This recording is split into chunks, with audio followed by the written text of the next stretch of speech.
Good evening, ladies and gentlemen. I'm Pooh Friendly, and welcome to your hit show, Buzzword.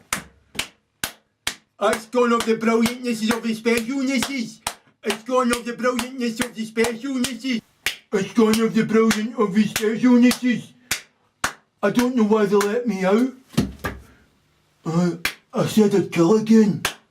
That's our wonderful all-female audience. Of course, what other audience would you have? Let's start the show. Buzzword, I'm Pooh Friendly. Come on.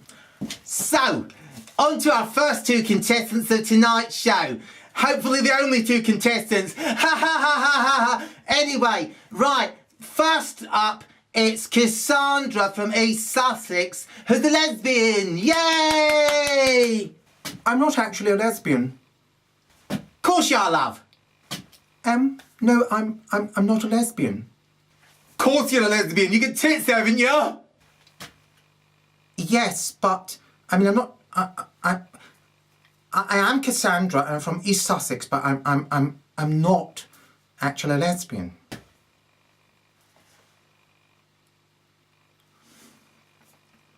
Sorry? Fuck off, love. Of course you're a lesbian. You get tits, haven't ya? Yes, but I genuinely am not a lesbian. I mean, I am Cassandra. I'm from East Sussex, but I'm not a lesbian. Are you homophobian?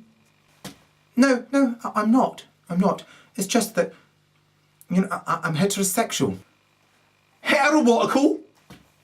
Heterosexual. I'm attracted to men. So am I, love. Doesn't make me heterosexual.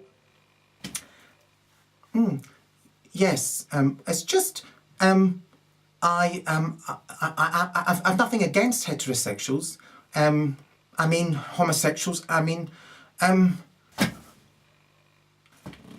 yes. I mean, I've nothing against homosexuals. It's just, I amn't one. All right, love. We'll keep it a secret. You're still in the closet. Right, on to our next contestant, who's a fucking man. Brr. Brr. Brr. Down with these sort of people. Men. Men are not bastards. Very warm greeting. Very warm greeting. Warmer than you deserve, man. You seem to be against me in here, you know, but I'm all right with that, you know. I don't have to choose to react, you know, to that. It's you know, I'm emotionally independent. Swallow a dictionary this morning, you fucking nonce. That kind of seems like projective identification.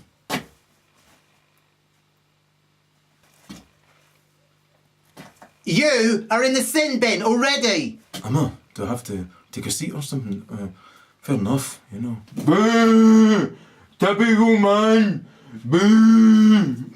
I don't know why they let me out. They gave me a get out of jail free card and said I was autistic. But I'll kill again, I told them. Right, that prick's in the sin bin. Come on, lesbian, let's rock. This is Buzzword, and I'm Pooh Friendly.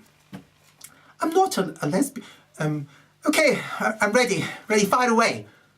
Right, you know the rules of the show. Everybody knows the rules of the show. Everybody knows Pooh Friendly. So, basically, I'm going to talk some shit, and then you're going to work out what the definition of that shit is, right? So, they'll all be Dinus buzzwords, right? And you must give me the correct definition. You know the rules. So here we go. Anti-Semitisms. I think it's when someone doesn't understand the true definition of Semite, and so they're referred to as an anti-Semitic, which favours Zionist Jews.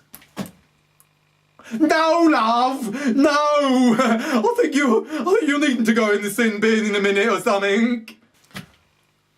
No, I understand fully the definition of the phrase anti-Semitic and who originated it, and why it's there and what it's all based upon, the propaganda behind it, etc. You're going to get me thrown off the air. You'll have to go in the sin bin, love, if you don't back up your ideas and define this buzzword as should be. Okay, basically, an anti-Semite is somebody who's against people living in the Middle East.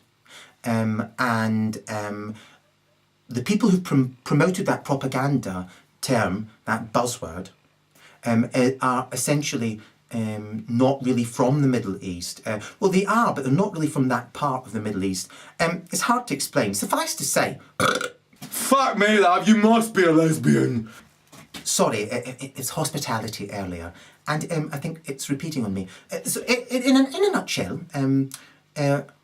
basically Zionist Jews invented the phrase anti-Semitism, even though they're the ones who are anti-Semites. I'm sorry, Mr. Poof, Mr. Friendly, but that's the truth.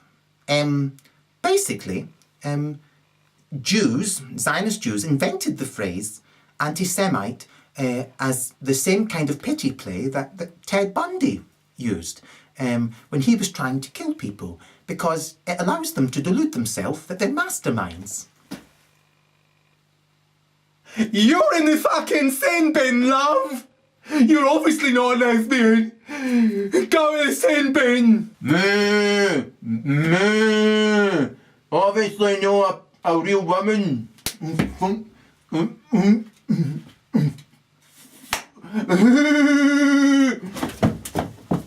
Right, bring on the fucking man. Bring him out of the sin bin. Don't need to know his name, never mind introductions. I've never needed one before. Hello. Yes, what is my buzzword? Your buzzword definition, right, is, let me see now, homophobia. I might have guessed. Okay, homophobia. It means fear of the same. It means, like, that is the definition. Same fear. Come on, mate, you can do better than that. What's the correct Zionist definition? Well, basically, Zionist Jews invented the word homophobia because they want to pretend that men who tell the truth about mad puffs are scared of them. I'm so sorry, ladies and gentlemen. I knew this would happen when we brought on a man. I apologise. Unreserved. Well, listen, I'm not trying to be offensive or nothing. It's just fucking, that is the truth. I'm so sorry. It doesn't even sound like the voice he came on with. So, I'm not Poof Friendly, right? I could drag that fucking show on and go over every fucking Zionist buzzword. I couldn't give a fuck about Zionist buzzwords, right? A guy came to my farm 2 days ago, right? And I've been pushing motherfuckers as hard as I can to not buy my farm. Right? I've been offered the full whack, right? Repeatedly, on record, evidentially. I've been offered land worth 320,000 euros for my farm, and I still said, throw in 20 grand cash and you're laughing. Needless to say that the offer didn't go through, but it was an unproductive farm they had, and there was no, lovely view, but there was no buildings on it or anything productive, etc, etc. Except my good self, of course. I'd have been productive on it. So, the thing is this, right? I don't give a fuck about money, as I discussed in previous videos. I just give it away. I don't give a fuck about it. I do my level best to try and give it to starving darkies. So, I'm right good that way, me, really. So, what I'm saying to you, the dafty at home, right, is this. Zionist buzzwords are all pity plays to defend people who need to be executed. Simple. So, anti-Semite, you must kill megalomaniacal Jews who are all Zionists, which means they're a paedophile ring who need shot in the face, right? Homophobe, right, means you must track down and exterminate 90% of homosexual males and 70% of homosexual females, right? Fact. And the same goes for the heterosexual column. However, what you'll find is now 90% of Western females are what you would call bisexual, and 70% of males are what you would call bisexual. You need to exterminate them. Right? So that is without prejudice, isn't it? It's just accurate figures for each column. 90% of females, 90% of poofs are identical, right? The 10% and 10% are actually wonderful human beings. It's a shame for them, dreadful shame for them. And 70 and 70 need to be exterminated. And the remaining 30 and 30, wonderful people, few and far between. However, if I'm right about that, then I must be able to prove that that's the case, right? And where we can start in proving that's the case, we can look at Islam, right? In the land of my birth, Turkey, right? There's been a declared increase in females being correctly executed by enraged Turks, right? The increase is 1,400%, and that's paedophile massaged figures, right? So, what's the real figure? It's usually 3 times more, which is the exact same multiplication you must add to when a female tells you how much sexual partners she's had in the past. So she says she's had 6 sexual partners, she's had at least 18. And I've actually been visited by females who've had at least 7,000 different cocks up them. And to my horror, animals' cocks as well. All sorts. You know, it's alright for me, you know, I feel sorry for the young humans, because, you know, I've had in my hands more alien females' bare arses than you've eaten fairy cakes. Fact, you know. They visited me. And when they left, my back pocket was lighter, and the thing is, that's right. What's going on here? What's going on here? What's going on? Right, basically, so in Turkey, which is kind of like halfway house for Islam, really. It's kind of like somewhat more evolved Muslims who don't really give a fuck about Islam live, right? And they're seeing females there reveal themselves. The ugly head has reared itself. And they cut it off, right? And throw it in the bin. Correct. That's how to treat those skunk cunts. So basically, why are Turkish males cutting the head off in the region of 4,200% more females than 10 years ago? Think about that. Enormous increase in the execution of skunk cunts. Why? Pourquoi? Right? The answer is, of course, Western men, right? You are enduring, right, what Zionist Jews have made sure happens to you, right? They want you to suffer like fuck. They fucking hate you with a passion, right? And one of the ways that they attack you is by ingraining Western females pathologically to attack you, emancipating so-called homosexual males, and sicking them on you, you know, setting them, like getting them to attack you. This is what these fucking pieces of shit are obsessed with constantly. Right? They don't develop beyond 3, right? 2 out of every 3 females and 2 out of every 3 poofs don't develop beyond 3. 1 out of every 3 males, 1 out of every 3 lesbians, so-called, don't develop beyond 3. Fact, right? So, here's the thing for you, right? Basically, you can rely on a chicken to peck all fucking day, right? So, all the people I just mentioned are chicken-brained retards, man.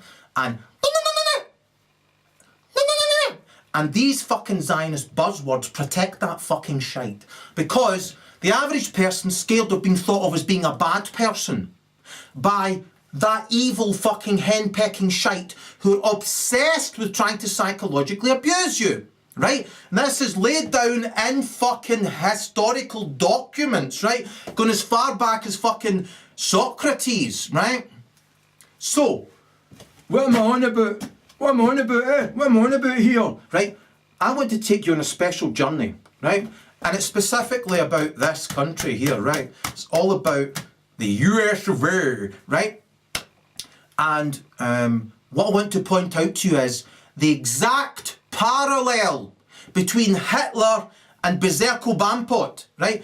And I've written the most successful article on Barack Obama online. I didn't even mean to do it, you know. You'll find it there, right? There's a American football helmet. Just click on it and it'll take you there. And find it though. It's amongst all my other great outpourings of genius. So the point is this, right? Calls yourself a living Christ and goes on like a nutcake. So the thing is, right, that what is the exact parallel between Hitler and Berserko Bampot? I shall now reveal it to you. Are you ready, you danced cunt? Right, we'll have to actually go back to ancient Egypt. Danny, big man, didn't take us back that far. I mean, I only really watch into for about 2 minutes and I'm ready for a wank. That's the Zionist Jews' fault, incidentally. They make porn free. Oh, I do wonder why. So, here's the thing for you, you fucking filthy animal, right? Basically, in ancient Egypt, right, they found a wee pygmy race of fucktards and took them as sex slaves, right? So you get what you deserve. And Pharaoh, you know, started fucking them regularly, right? Regular as clockwork, you know. So that's Jews' earliest memory, right? Pharaoh's fuck toys, mummy's favourites, right? So he fucked the arse off these things, Pharaoh. To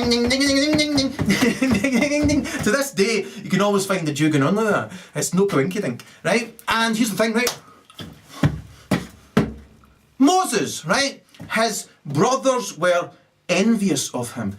The difference between existential jealousy and envy is the root of homicide. Homicide. Or as I like to call it, homicide. It's great when you're straight. So here's the thing, right? They tried to kill him, these blunt, evil animals, right? And evil is banal. Evil is just...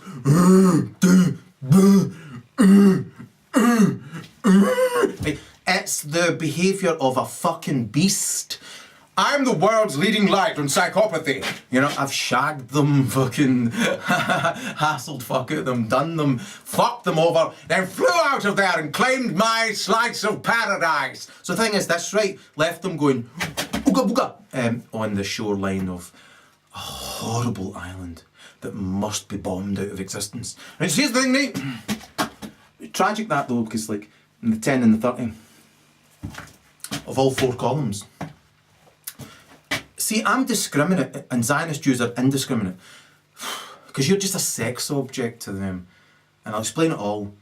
And like I say, I'll take it from... Right, so basically, Zionist Jews, right, were getting fucking raped senseless by a pyramid-obsessed, right, megalomaniacal psychopath, fucking Akhenaten or whoever the fuck it was. Who cares, yeah?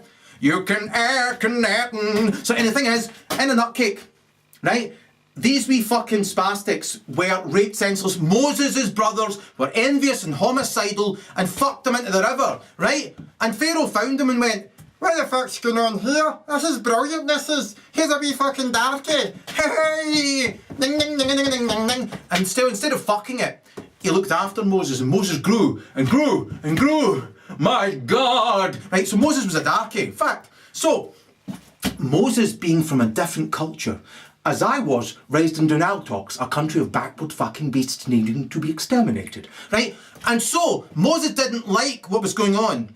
And in videos I've not yet finished editing because of blocks that I never let hold me back, and I crack on until that's unblocked, and then I flood the chambers and crack on. So the thing is, right, Moses was fucked off with these people abusing these Jews. He innocently felt sympathy for the devil, right? It wasn't their fault, you know, they had Pharaoh fucked into them, right? Fact. So Moses went, ha ha, you know, ha ha ha ha ha, right, and executed many of these unsuspecting Egyptian guards who were just used to being allowed to walk about. They were all homosexual, so-called. I'll cover that. And basically, they would all walk about going, la la la la la la la la la la la, and not expecting Moses to come out and go, ha ha, and cut their head off. So he then grabbed the Zionist Jews, right? Many of whom were innocent, lovely Hebrew eventuals, right? And so, Hebrew eventuals. So, the thing is this, right? And then they charged. That's exactly how Moses ran. I don't know why he ran in two different directions, but the thing is, that's typical of a mad cunt. So,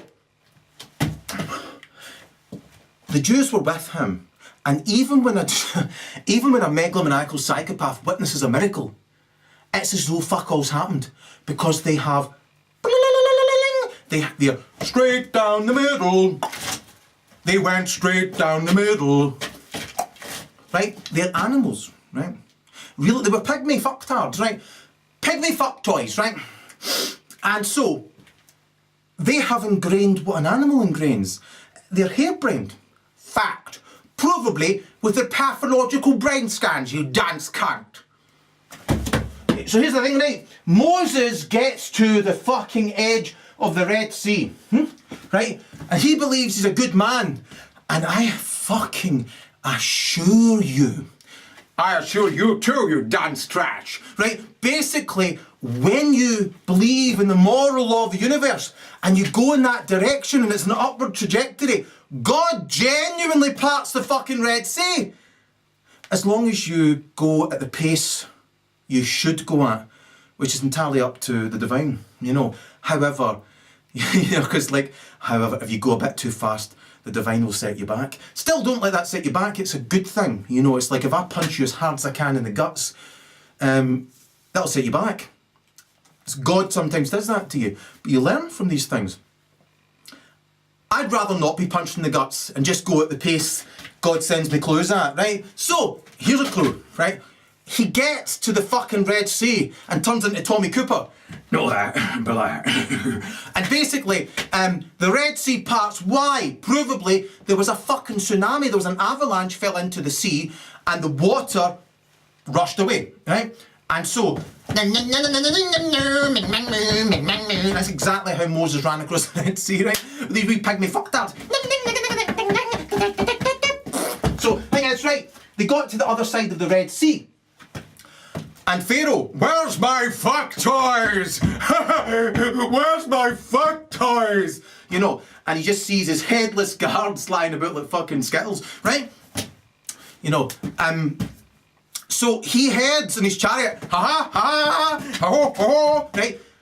Gets to the Red Sea, goes through the Red Sea, and obviously the waters just rush in, and he's fucked, he's dead. So, by this time, Moses is on the other side, and he turns around and says to the fucking wee pygmy fucktards, you know, it's an act of God. Look, we managed to get through the Red Sea, opened for us like an act of God, was an act of God, and look, it's then closed in and killed Pharaoh. The Jews replied, you have a nice tunic on. Can I swap you it for a grain of sand? So that's the Jews. Moses realised after a while, I might have made the mistake here saving these wee pricks. So what he did was he took them on a bit of a wander, right? Jews are exaggerating cunts, right? Not saying that's a bad thing. However, it's a bad thing. 90% of females are exaggerating cunts. Why? Because 2 out of every 3 of them have a 3-year-old girl's grossly mentally handicapped brain, that on one half, that side. And on the other side, they have a rhesus monkey spliced with it. A fact, provable, neuroanatomical, pathologically provable, perceptual fact. Fair enough. So, what's going on? What's going on now? So, they are not human. They have the perception of an animal, really, and the biology of an animal. into basket bagging. So, basically, the Zionist Jew has a perception of reality the same as 2/3 of females. You know, they are identical. And the same as the more out so-called homosexual male, right? And 1/3 of so-called lesbians and so-called men, right? They are all identical. And that's the shite they use against the remaining columns of human and in-betweeners, right? So, these plants, right, are used against you. However, I'll come to them in a flash. Are you still with me, nigga? So anyway, what's going on? Hey, here's the thing, right? Moses doesn't trust these wee pricks now because he's seen, and I've seen it, when I literally perform miracles in front of people, it's just the exact same thing, you know, tunic for a grain of sand. So, he took them on a wander. These exaggerating little pricks, right? Wrote it down as, we wandered through the desert for 40 fucking years. It was brilliant, but we were all hard done by. It was dreadful because we were all so hard done by. typical pity play of whining Jewish scum, right?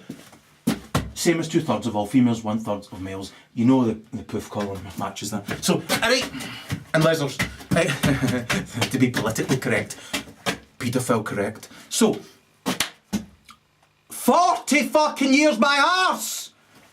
What's that mean? I thought his answer was 43 years old. That's not including 15 billion years that led to it. So, right, they exaggerate. And that is genuinely the root of evil, believe it or not, as well. So, listen to me, you fool, right? It takes 3 weeks to walk from fucking Egypt to what you call Israel. 3 fucking weeks! Yeah? Try it! Right? Why would it take 40 years then? Maybe take 40 days, yeah. However, Moses took them on a detour, right? And you can see it yourself. If you walk from Egypt all the way down to what was called Canaan, right?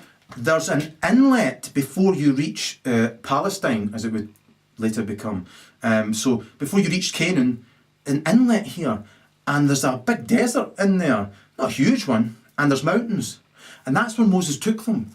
And to be taken for a wonder, because he didn't trust these wee pricks, and he was right. You know, he was a good man, Moses. And he climbs a fucking mountain because he wants to get away from these wee pricks and he wants to dominate them correctly before he goes into Canaan proper. He wants to be in control of them, but only because he's a good guy and they're pieces of shit. Anyway, he just says to them, behave yourselves, you wee spazies. I'm going up this mountain to communicate directly with God. I feel drawn in this direction, right? And he goes up the mountain, right? So, whilst he's up the mountain, these wee pricks he's just saved the life of, part of the fucking Red Sea, in direct fucking communication with God's wishes and desires, and channeling miracles in front of them. While he's up the fucking mountain, these wee spastics melt down all the gold they have in their fucking teeth, their fillings, their arseholes, all the rest of it, and that they've stolen. And make a fucking gold calf, and are dancing around it butt naked, shagging their children by the time he comes back down. That's the fucking Jew, right? So, the primitive fucking pygmies, right? Well, wedge of cheese for a forehead. You cannot fit frontal brain function into a forehead that goes back like a fucking door wedge, right? Right, so, he's up the mountain, right? Now, he did mislead them, right? He was hungry and he was cold. It's cold up the mountain. So he sets fire to a fucking juniper bush or something after eating all the berries off it, right? And then he goes up fucking higher and then he's chipping away at this fucking stone day after day. I'll show these wee pricks, they have to obey me. I'll pretend God fucking done all this. But he's channeling his morality into this, which these wee pricks don't have. They don't have a moral conscience. They've no frontal brain function at all. Like I say, they're very, very primitive. Not all of them, right? Just they are the most primitive people. The pygmies were really primitive, and the Scots are fucking phenomenally primitive, but not as much as the Jews and the Peruvians, right? And the long and the short of it is, he takes these fucking cows, knackered in the end and fucking starving and freezing, right? And he's up there for 40 days and 40 nights, predictably, right? And Jews have this fascination with certain numbers that mean ridiculous amounts to them, but no big deal. The point is he comes back down, and when he gets to the bottom, now you think about this, God, he says, has carved these fucking tablets out of stone, right? If God's carved tablets out of stone for you, when you get to the bottom of the mountain, no matter what the fuck you say, right? You don't do this and turn them into fucking rubble. What you do is this. I'll just put these down. Right? You put them down carefully. Then choose to trigger your own amygdaloid cortex fight or flight mechanism, right? So, he's so enraged with these wee pygmy fucktards, right? He takes them up the fucking mountain. And at the time I first read this, I thought, Moses, man, that's quite bad. He took them to the cliff edge where he'd been, right? Melted down the gold and poured it down their fucking throats, slit their throats and fucked them off the cliff. That's my kind of fucking leader, you know? Yeah, that's how you treat Jews. Zionist Jews, ringleaders who melt down gold when you're up a fucking mountain doing them another good turn, right? Trying to keep their shit together so when he presents you to Canaan, you're not a bunch of savage spastics, you know? But they had Pharaoh in them, right? So they are obsessed with pyramid structures, you know, and all this kind of stupid shit that Pharaoh was obsessed with, because they're obsessed with what's going to happen in the afterlife and things like that. And they want to prolong this life so they don't have to face the fucking comeuppance that they cannot escape. So, right, they weren't up for that. Even during the journey in the desert, a freak wind grabbed some poor baker's buns, carried them through the fucking air, and they landed on them. This is quite another amazing act of God, you know. And so, Moses was drawn in certain directions, and I'm going to cover that in Erol on Lagutrop, where one day I let the universe guide me, and it's quite extraordinary. So, in a nutcake, right, no matter what these Jews saw, right, he had to still execute the ringleaders, right, because some of them are really, really good people, right, but it's the megalomaniacal shite that wants to create the pyramid structure. And do you know what a pyramid structure is? It's a shitting pile. That's what your so-called adults are of every generation and every so-called tribe. They're a shitting pile. Like all these wee hollow pyramids that underneath them have the exact same size of vortex because they're hollow and heavy with the chains of their own burden. And each one shits on the one below. They're incontinent beasts. And Moses' way of dealing with people like that was to correctly teach them a lesson with what they've turned into sin and make them swallow it and then fuck them off a cliff, right? That's how you deal with Zionist Jews. Anyway, he took the rest of them into Canaan, but magically he somehow disappeared because he obviously didn't get them all, you know? And so before he gets into fucking Canaan, they kill him. That's the thanks you get for rescuing pygmies from being Pharaoh's fuck toys. Right, so, to this day, those thankless wee pricks, right, I've just been like that non-stop, right? Because they think they're masterminds, as I've already explained. If you brain scan Jews, the megalomaniacal Jew, and the megalomaniac in every culture, they're straight down the middle, right? They're retards who are magical thinking cuckoos, and they have a solitary pathology. They are genuinely harebrained. They have a cloven hoof ingrained into the centre of the brain. Fact. In the female case, they've got a cloven hoof at both ends. Ha ha ha ha ha ha. Matches their hobnail boots. So, what was saying? It was out, mate. So, that's the birth of the Jews, right? These, they renamed themselves Hebrews and they implanted themselves in Canaan. Right, now there's some wonderful Hebrews to this day, the wonderful Hebrews. You usually see them with a Kurd with his arm around their neck going, basically, and the Hebrew's hat's coming off, he's going, right, and they're shouting, these are not real Jews. These are invaders. This isn't Israel. This is fucking Canaan or Palestine. Call it what you will. It ain't fucking Israel. And these are Hebrews who are genuinely human beings being treated like shit and murdered routinely by these invading pieces of garbage, whom I'm coming to.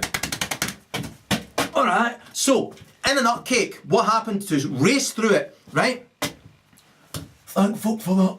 Right, and basically, as it got to the stage where Yehoshua of Nazareth, to give him his correct name, right?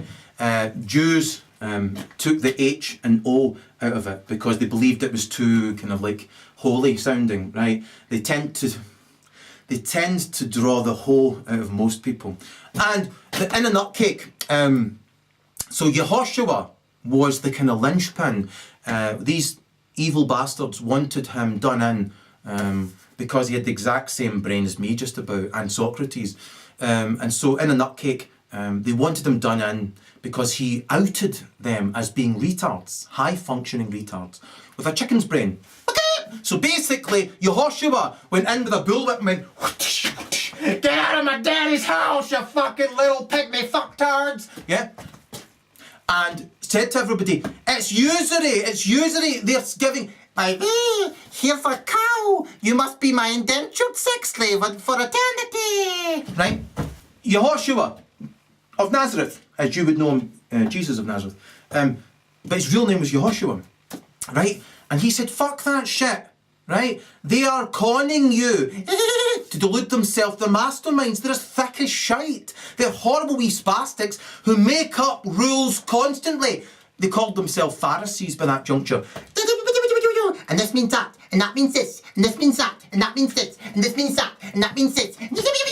Right, every fucking day these wee autistic hair-splitting spastics pretending they believe what they're writing in their fucking immoral, evil, shite, degenerate books of crap and agreeing with each other till they believe their own crap, right? Enshrining paedophilia into their fucking made-up shit, right? It's the thanks Moses got, right?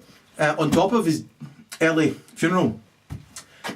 Right, so Jesus said they are jabbering spastics. That's his exact words. Yehoshua, right, said, these are scumbags. They're even fucking selling cows in the temple of God. Right? They are whore runners. They are fucking beasts. They are pedophiles. Warmongering fucking robbing bastards. They're lying cunts. Yeah?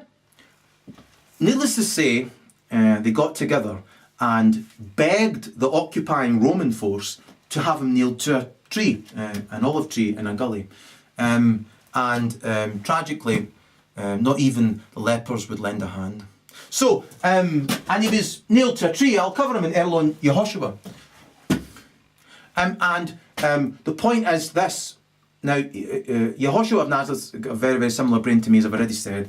The key is we have got enormous brain capacity, whereas a megalomaniacal psychopath uses 4%, thus its desperation to delude itself that 4% trumps an extra 96%.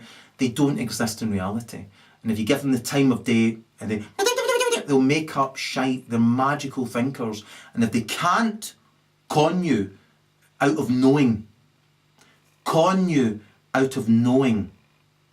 they'll kill you, right? And rob you out of living.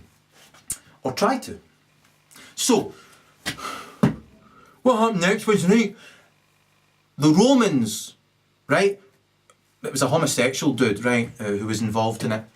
Right, just one. Right, and Pontius Pilate, they were all, homosexuals are obsessed with pyramid structures, right? I could make quite a few gags about that, if you excuse the pun. And so, right, in true homosexual style, right, he knew Yehoshua of Nazareth was a really innocent, wonderful, good man. Right, Barabbas actually turns out was a good guy as well. I always thought he was a bad guy, but he went about killing Italians, so that's quite good. And because they were an occupying force. And so he had the people behind him, whereas Yehoshua was ununderstandable to them because they were beasts. And I'll cover him in another gig. So, in the end, this wee puffy guy wrote quickly, INRI, and the King of the Jews. I am the King of the Jews. I'm the King of the Apes. Oh, what's going on here? Right. They nailed him to a tree, right, and they to renounce their own made-up God, right, just like the gold calf. They to renounce all that and swear an allegiance to another poof who was back in Rome at that time, which they did quite on record. No problem at all, because nothing matters to them. They'll say and do anything to get what they want, bestially, right? However, straight after that, right, they then got cockier, right? And the Romans were fantastically well trained and had a few tricks quite literally up their sleeve. So these wee cowardly paedophiles wanted to then atypically try and take over everything and create their pyramid structure with their pointy hats, right? And they attacked the Romans. They got together people using usury and, you know, waging war. These wee warmongering pricks. They wanted to dominate so they could have paedophilia out in the open, right? As they nearly have it today, essentially, right? Where? In this fucking country here, NAMBLA, right? NAMBLA stands for needing shot in the fucking face, right? So these wee pricks attacked the Romans, not themselves, these wee Pharisees, cowardly, chicken-brained retards, right? They used, you know, barbarians and savages, you know, the kind of people you get in Govan and surrounding areas. So, and they attacked the Italians, but the Italians, man, you know, 10 can take on fucking 200 and just like carve fuck at you while they're eating a pizza slice, you know, and watching the football. So, the point is, the Italians, the Romans, executed 3 waves, 3 completely different armies. These wee pygmy fucktards went away and got 3 different fucking wars they waged in a row against the Romans in a country that's got fuck all to do with them. They're pygmy fucking jungle-dwelling twats who were raped by fucking Egyptians and thankless wee pricks that Moses saved. The point is, the third time these spastics wouldn't take a telling by these Romans who said, fucking leave us the fuck alone. We just keep killing you, you wee Pharisee spastics. We are under orders from Rome to not kill you, and you're taking advantage of that. Right? You might as well have said, right? So, the Pharisees are like, this gives them immunity. So they got that third army together, man. And the Romans slaughtered them and then just went, yous are getting it, you wee pricks, because that's the accent the Romans had. And the thing is, they hunted these wee pricks, right, and off they went. And this is the start of your execution. Right?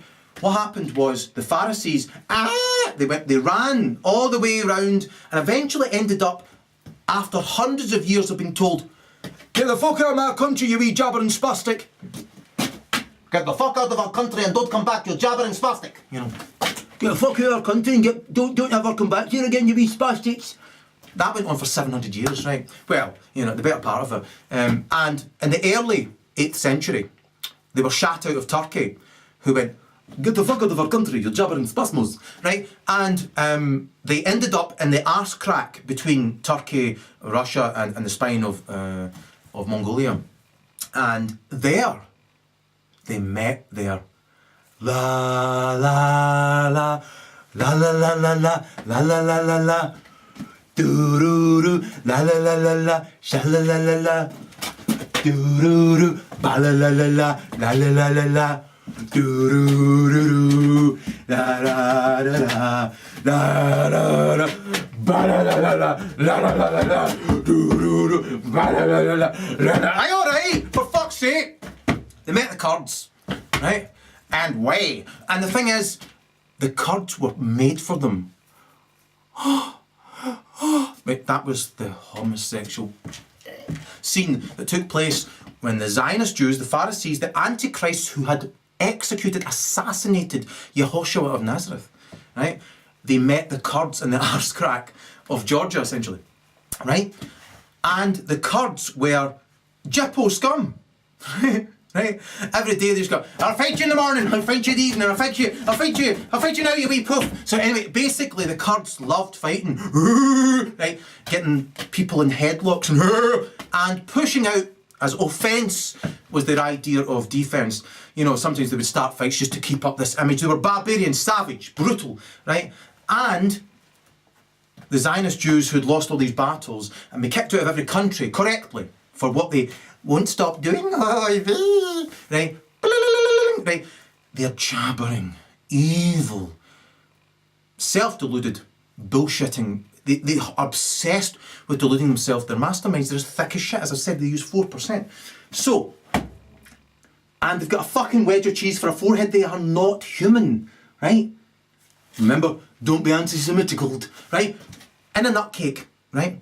They met the Kurds and just said to them, would you like to be our fighters? Would you like to be our minders? Would you like to be our gang, you know? If so, we can help you, yeah? And so, the Kurds went, I'll fight you. I'll fight you. and the Jews said, look, here is some money, some cows, all the rest of it, blah, blah, blah, blah, blah. Just call yourself Jews and follow our lead. And what we'll do is we'll take over the entire world and get revenge for the way we've been correctly treated. Right? So, there you are. From that moment onward, these genocidal lunatics, really, who are responsible for, as I've said, the assassination of Yehoshua of Nazareth, quite literally, the descendants of the Antichrists, right? They met these Kurds, and from that moment onward, they enshrined, they tried to help each other, really, and they've been helping each other for the last 1300 years to execute you. And now they're executing you right now. So, I don't see how that's gone possible.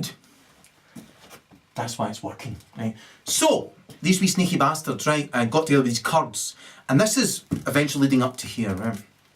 So they worked their way into several different countries, right? And they couldn't believe their fortune when the printing press was revealed. Then their pathological lies could be churned out constantly.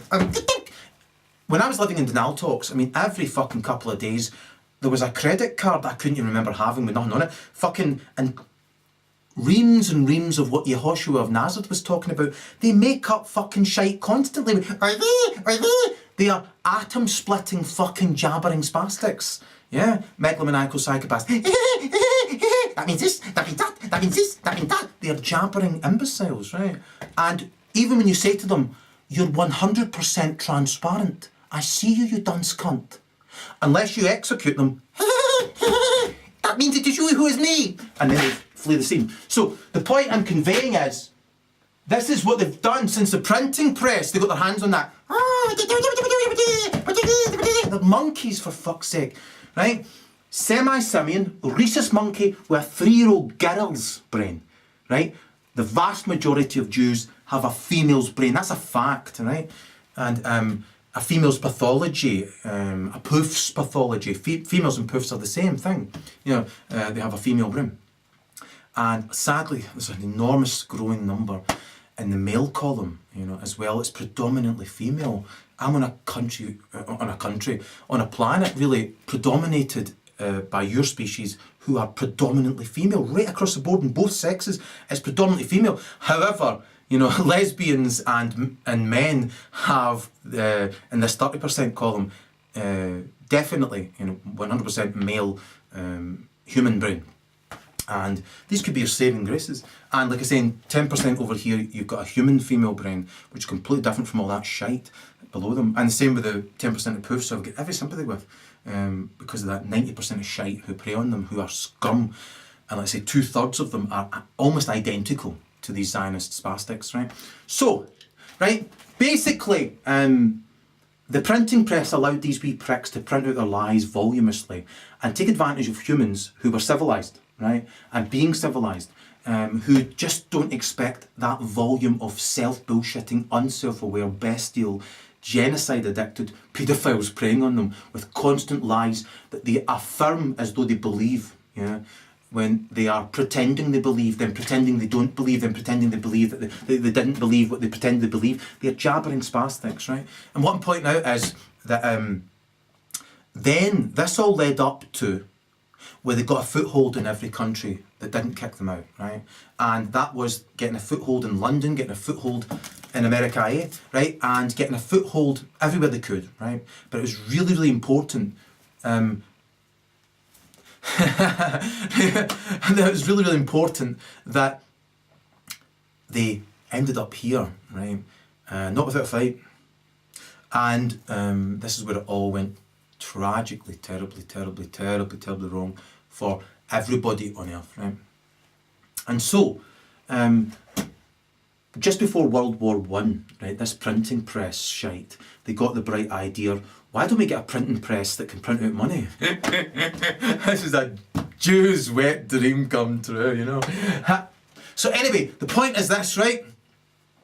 That they had rivals. Wherever they have rivals, I've gone, become your best friend, gone official and everything, I'm your best friend. Here's a ticket for the Titanic.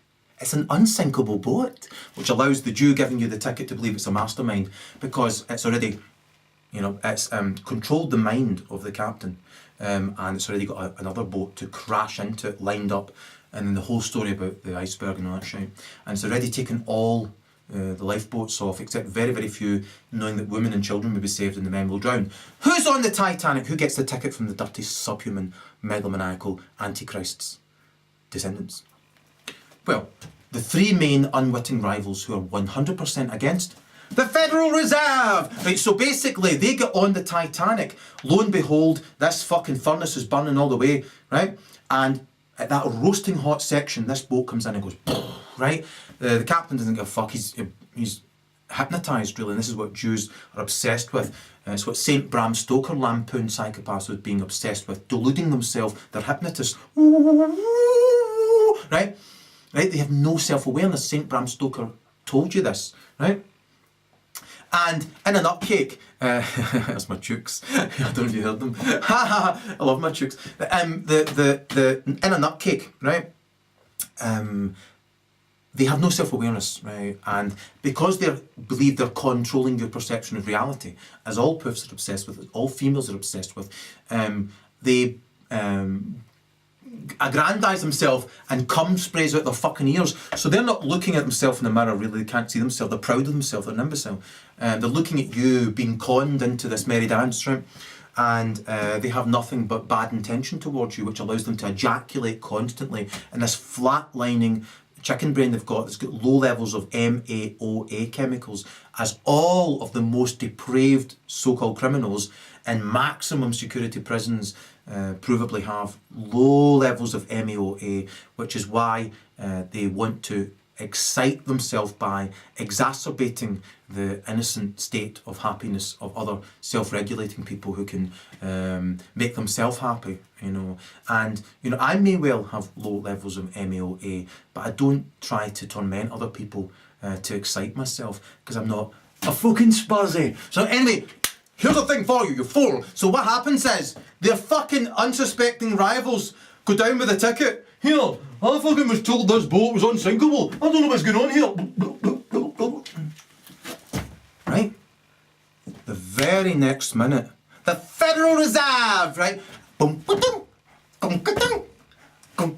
Right? And a wee fucking monkey, right? A wee pharaoh fucktoy, churning it out. What is it? A licence to wage war. Oh, I do wonder if Kurds and Zionist Jews would get off on that. It would be the perpetuation of their ancient crap, right, going all the way back to Pharaoh, where they're essentially, anything that they think's forbidden turns them on, right? Anything, right? If we all said today, take our kids and fuck the arses off them, it's gone brillianted, we've all gone Nambla, right? They wouldn't want to fuck kids anymore, because it's not forbidden. Right?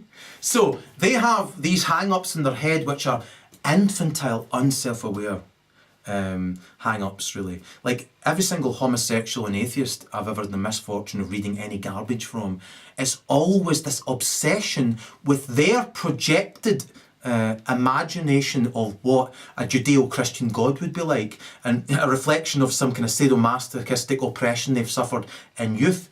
And this is a rebel without a cause or a fucking clue, right? And they want to then act in the manner that everybody, without exception, who has their specific brain dysfunction and impairments manifest. That exact same behaviour, right? They have no self-awareness, they're all exactly the same, they're clones, and they essentially have what you would call a hive mind, like an insect, like an anthill, you know, however, anthills are benign by comparison. So in a nutcake, right,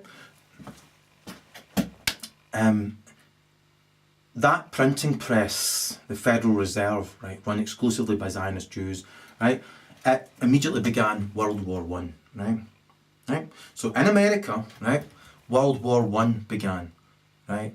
And the Zionist Jews in London, who had really got a firm footing as they were liaising with the Scots, the whole of Britain is actually Scotland.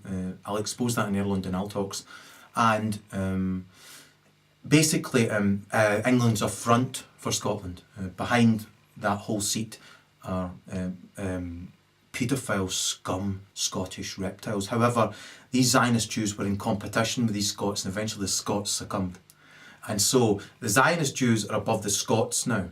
The English are just a front, right? In second place, there are these Scots. However, there's these Germans that have come in who are a rival for the Scots now. So Scots are being really crushed down. And essentially, Jews have got to the stage now where they can say to the Scots, and they have said it to the Scots several decades ago, we've got a bigger gun. We're the daddy now, right? And the Scots just went and filled their drawers. So, and that's that, right? So that's what you get when you betray Wallace, you fucking scumbag cunts.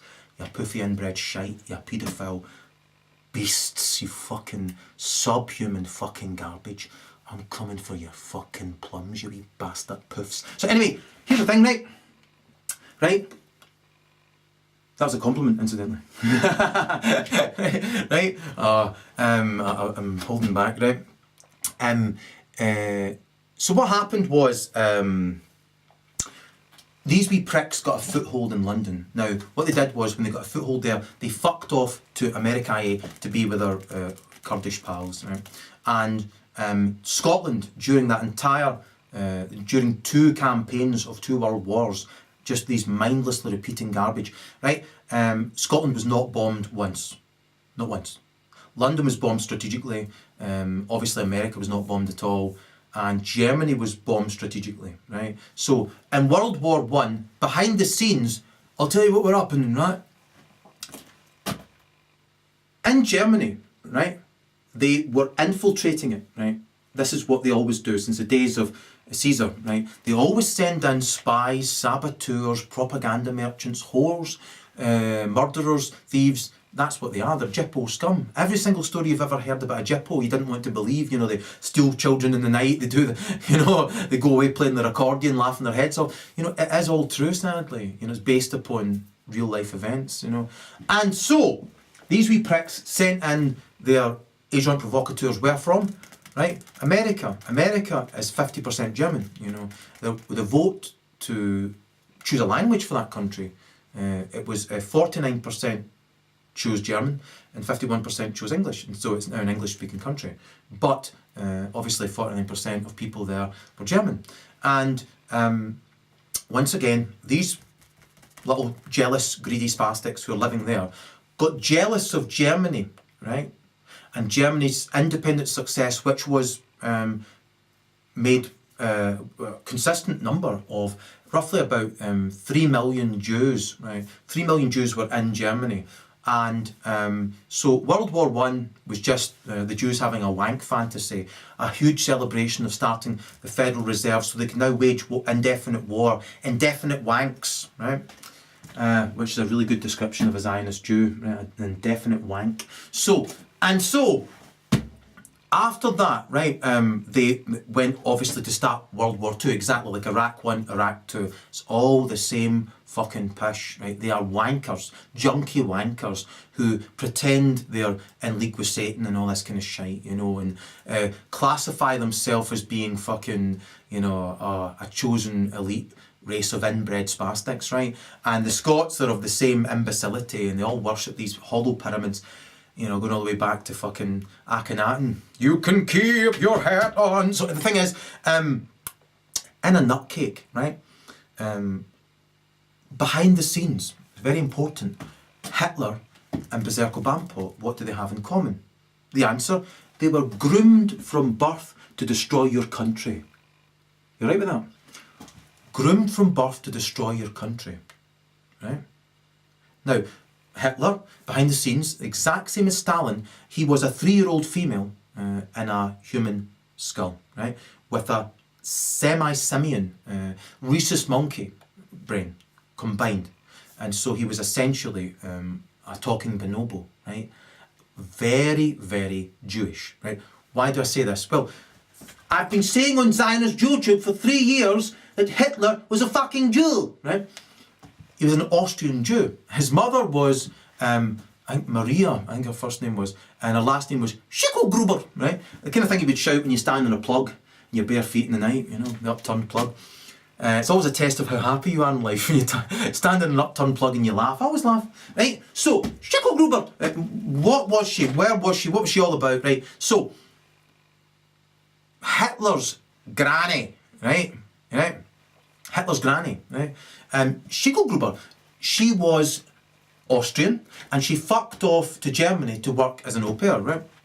So she worked in the house of Rothschild, right, as this au pair. So Rothschild looks for signs of vulnerability.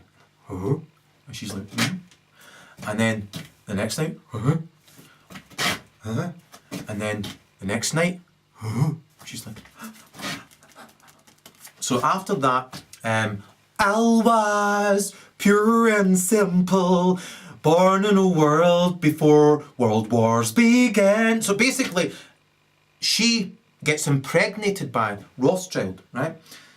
And she's then sent packing because she's gone preggers, isn't she? She's gone preggers, right? And preggers, please, pap. So she goes back to Austria, a shamed woman, right? However, for 14 years on record, a wealthy Jew, the Rothschild, sends her checks for 14 fucking years for Alwaz, for his upbringing. And so, for 14 years, she has these checks being sent to Austria, right? However, all the people in Austria said Alwaz was very, very different from everybody else. He was always industrious, always troublemaking. He would sometimes fart on camera, and before cameras were invented. And the point I'm conveying is, right, he was so different because he was genetically different. He was part pygmy fucktard. And so basically, he eventually had enough of the rumours and all the rest of it, and he's a bit bent. And so he fucked off early and fucked off to Germany, right? And he was a paedophile. And so he hooked up pretty early with a priest at a black mass and said to the priest, listen, we have this ring that I'm in. How about this? We look at the births and death register, and there's a farmer who's just died. How about you change his date of birth to my date of birth, and then just give me the farm and I'll give you a tithe, So they did that. And that's how Alwaz Heidler became a wealthy man. However, he also had this link to the Rothschild, who was keeping tabs on all these little bastards. So the point being, right, he then becomes very, very successful and hooks up with all these wee kind of occultist spastics in Germany. Now, it's no coinkydink, right? He eventually knocks up a bird and has Adolf Hitler, who then changed his name to Adolf Hitler, right? And this is now the grandson of Rothschild, who is a Kurdish Ashkenazi Jew. Now, Hitler was groomed his whole fucking life. Groomed being a very important word, remember it, right? His whole life told, look, you're the grandson of a very, very fucking wealthy Jew, right? Who is a pretty bad man. So he felt untouchable. He felt he could do anything, right? So he was a beast, Hitler. A real fucking beast. He was a bisexual, in other words, a really superficial sexual deviant. There's no such thing as a homosexual. It's just a really superficial sexual deviant, and they either have the wrong brain for their body or the right brain for their body. Either way, they are a superficial pervert. Fact, 90% of homosexuals are witting perverts. The remaining 10% are unsurprisingly, very dreadfully misled by the Jews. And all they would point out is, I said unsurprisingly. So, in a nutcake, right? Don't look around the room, don't look around the world. There's not really a gigantic paedophile ring murdering you right now, right? Basically, so Adolf Hitler, ergo Hitler, in the end, felt untouchable. So what he did was, he, like all these pieces of shit, were obsessed with this occult mind control crap. It doesn't work on me, right? Because at best I'll just reflect you like a mirror. You know, have you ever seen a mirror go, I've hurt my own head even looking at you, cow? You know, no, it just reflects you and says, your shit's garbage. Your shit is garbage. Right? So basically, Hitler wanted a mirror and to see what he could do to that person. Meanwhile, Stalin's doing the fucking exact same thing. Right? They're all exactly the fucking same. And he was planted there by Jews. Stalin. Yeah, he's a scumbag cunt. Fuck his name. The point I'm conveying to you is Adolf tried what's known as ambient abuse on 2 of his girlfriends. One was his relative. And he's fucking the arse off her, but he wasn't attracted to her. He was bisexual, but he preferred perversion, right, as his ancestors do. And in a nutcake, he just got off on trying to constantly trigger her amygdaloid cortex, right? So for example, if she reached for something, he would say, stop that! Right? She'd just reach for something, stop it! You know, and she would say, I love you. I'm leaving you! Right? But I love you. You know, he would always be constantly trying to trigger her amygdala. Right? Right? What can I pretend I believe that she chooses to trigger her own amygdala for? What can I pretend I believe that she'll choose to trigger her own amygdala because of? Constantly, right? So in the end, Stalin's doing that with his girlfriend, and without knowing each other, both their girlfriends shot themselves through the heart. By choice. They were suffering from post-traumatic stress disorder, and it's really, really tragic. It's what all psychopaths are obsessed with. It's why St. Bram Stoker portrayed Dracula. You know, the person allows themselves to be drained to death, right? And they're basically sex offenders, and they pride their chicken brain on being a psychological abuser, because you can't bring yourself to believe they're wearing the mask of sanity, right? That they are completely nuts. They're lunatics. All lunatics are sex offenders. All sex offenders ain't fucking human. Right? Fact. So, right?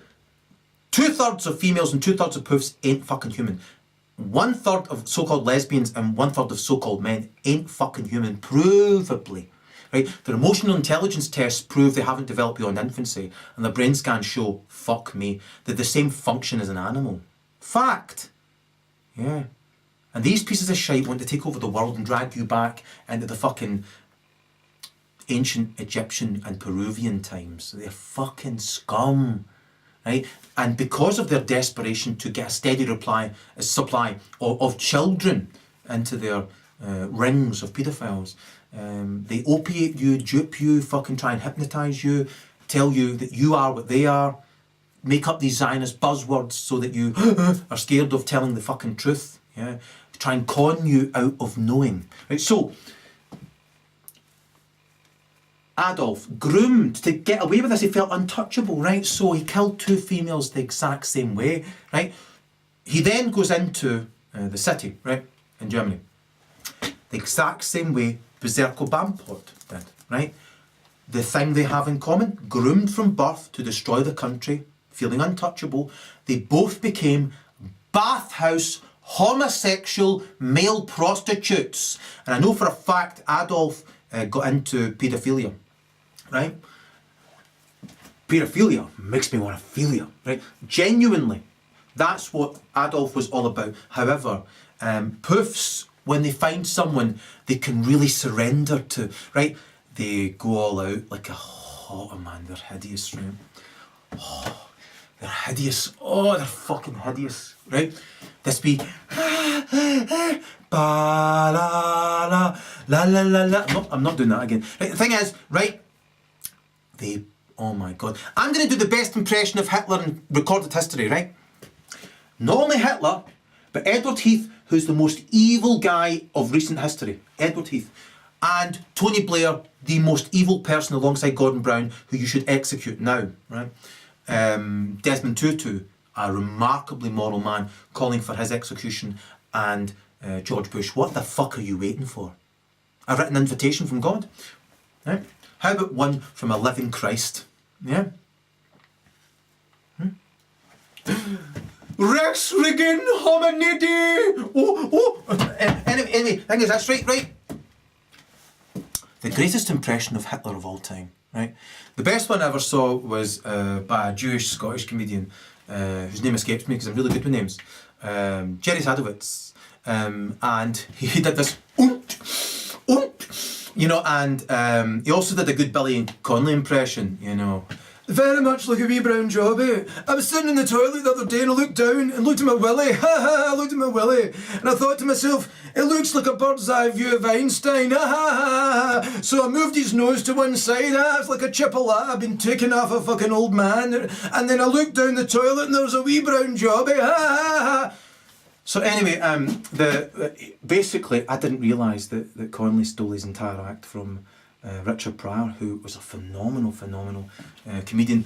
Maybe not interpersonally that great a guy, but you know, bitch, shut your fucking pie hole and shut the fuck up. You know, he was just brilliant. So the point is, in a nutcake, right?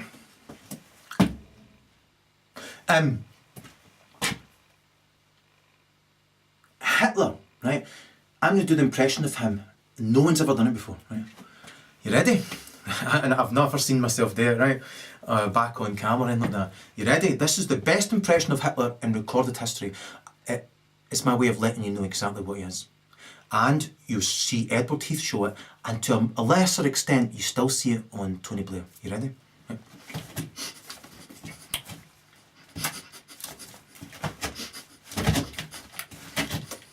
Right.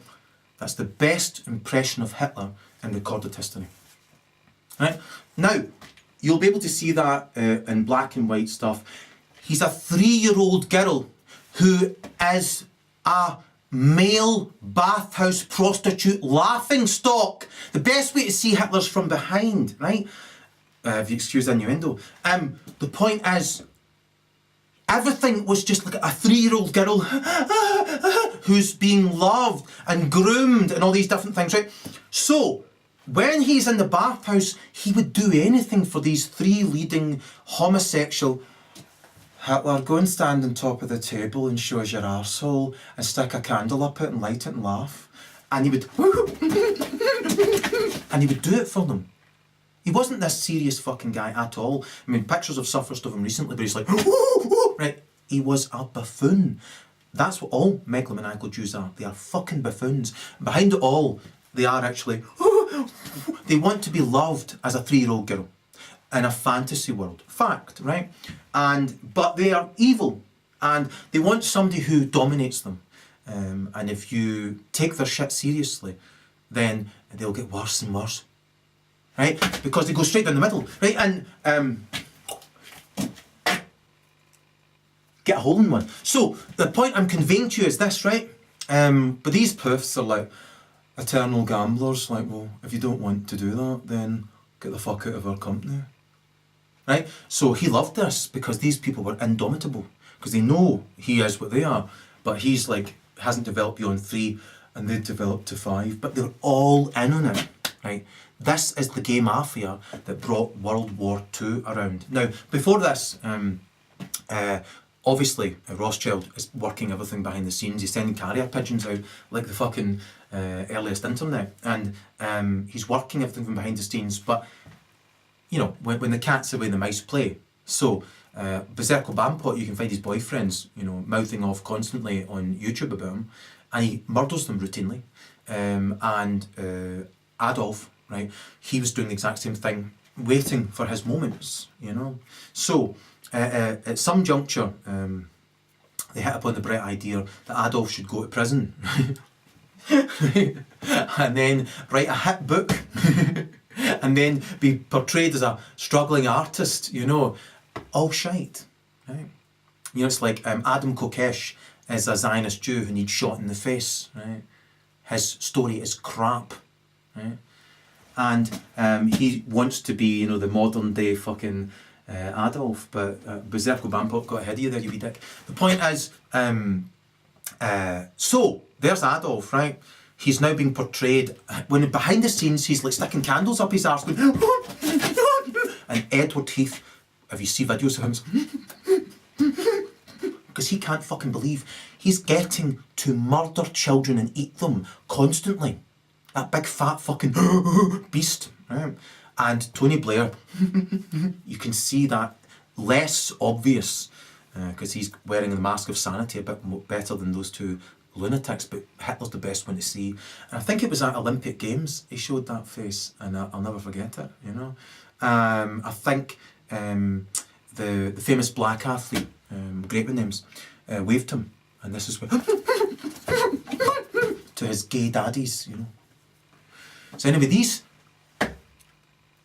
sadomasochism addicted, mind control, pathological lying, self-deluded, harebrained pieces of garbage who are obsessed with controlling your mind, right? Obsessed with rubbing your nose in it, goading you about it. Unless you dominate them, unless you can completely live without them, they've no respect for you, right? And so they will try and kill you.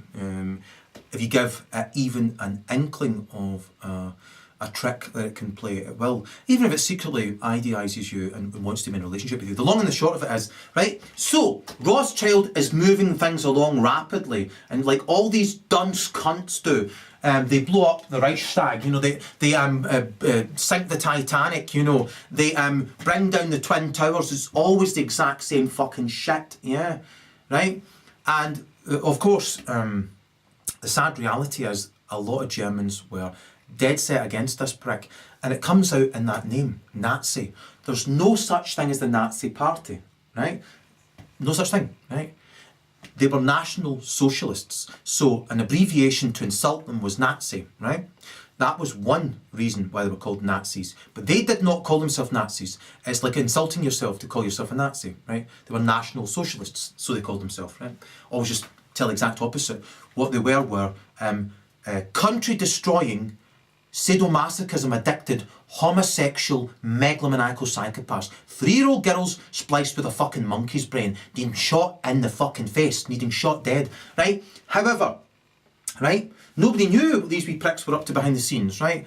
And, but some in the know did, right? So, which is why they had them like portrayed as wearing pink, you know, the pink Nazi party and all that. And also there were other definitions of Nazi. One was, it was German for like Nazi, right? So that was another clue to the masses what they were like. So that was another reason why Nazi stuck.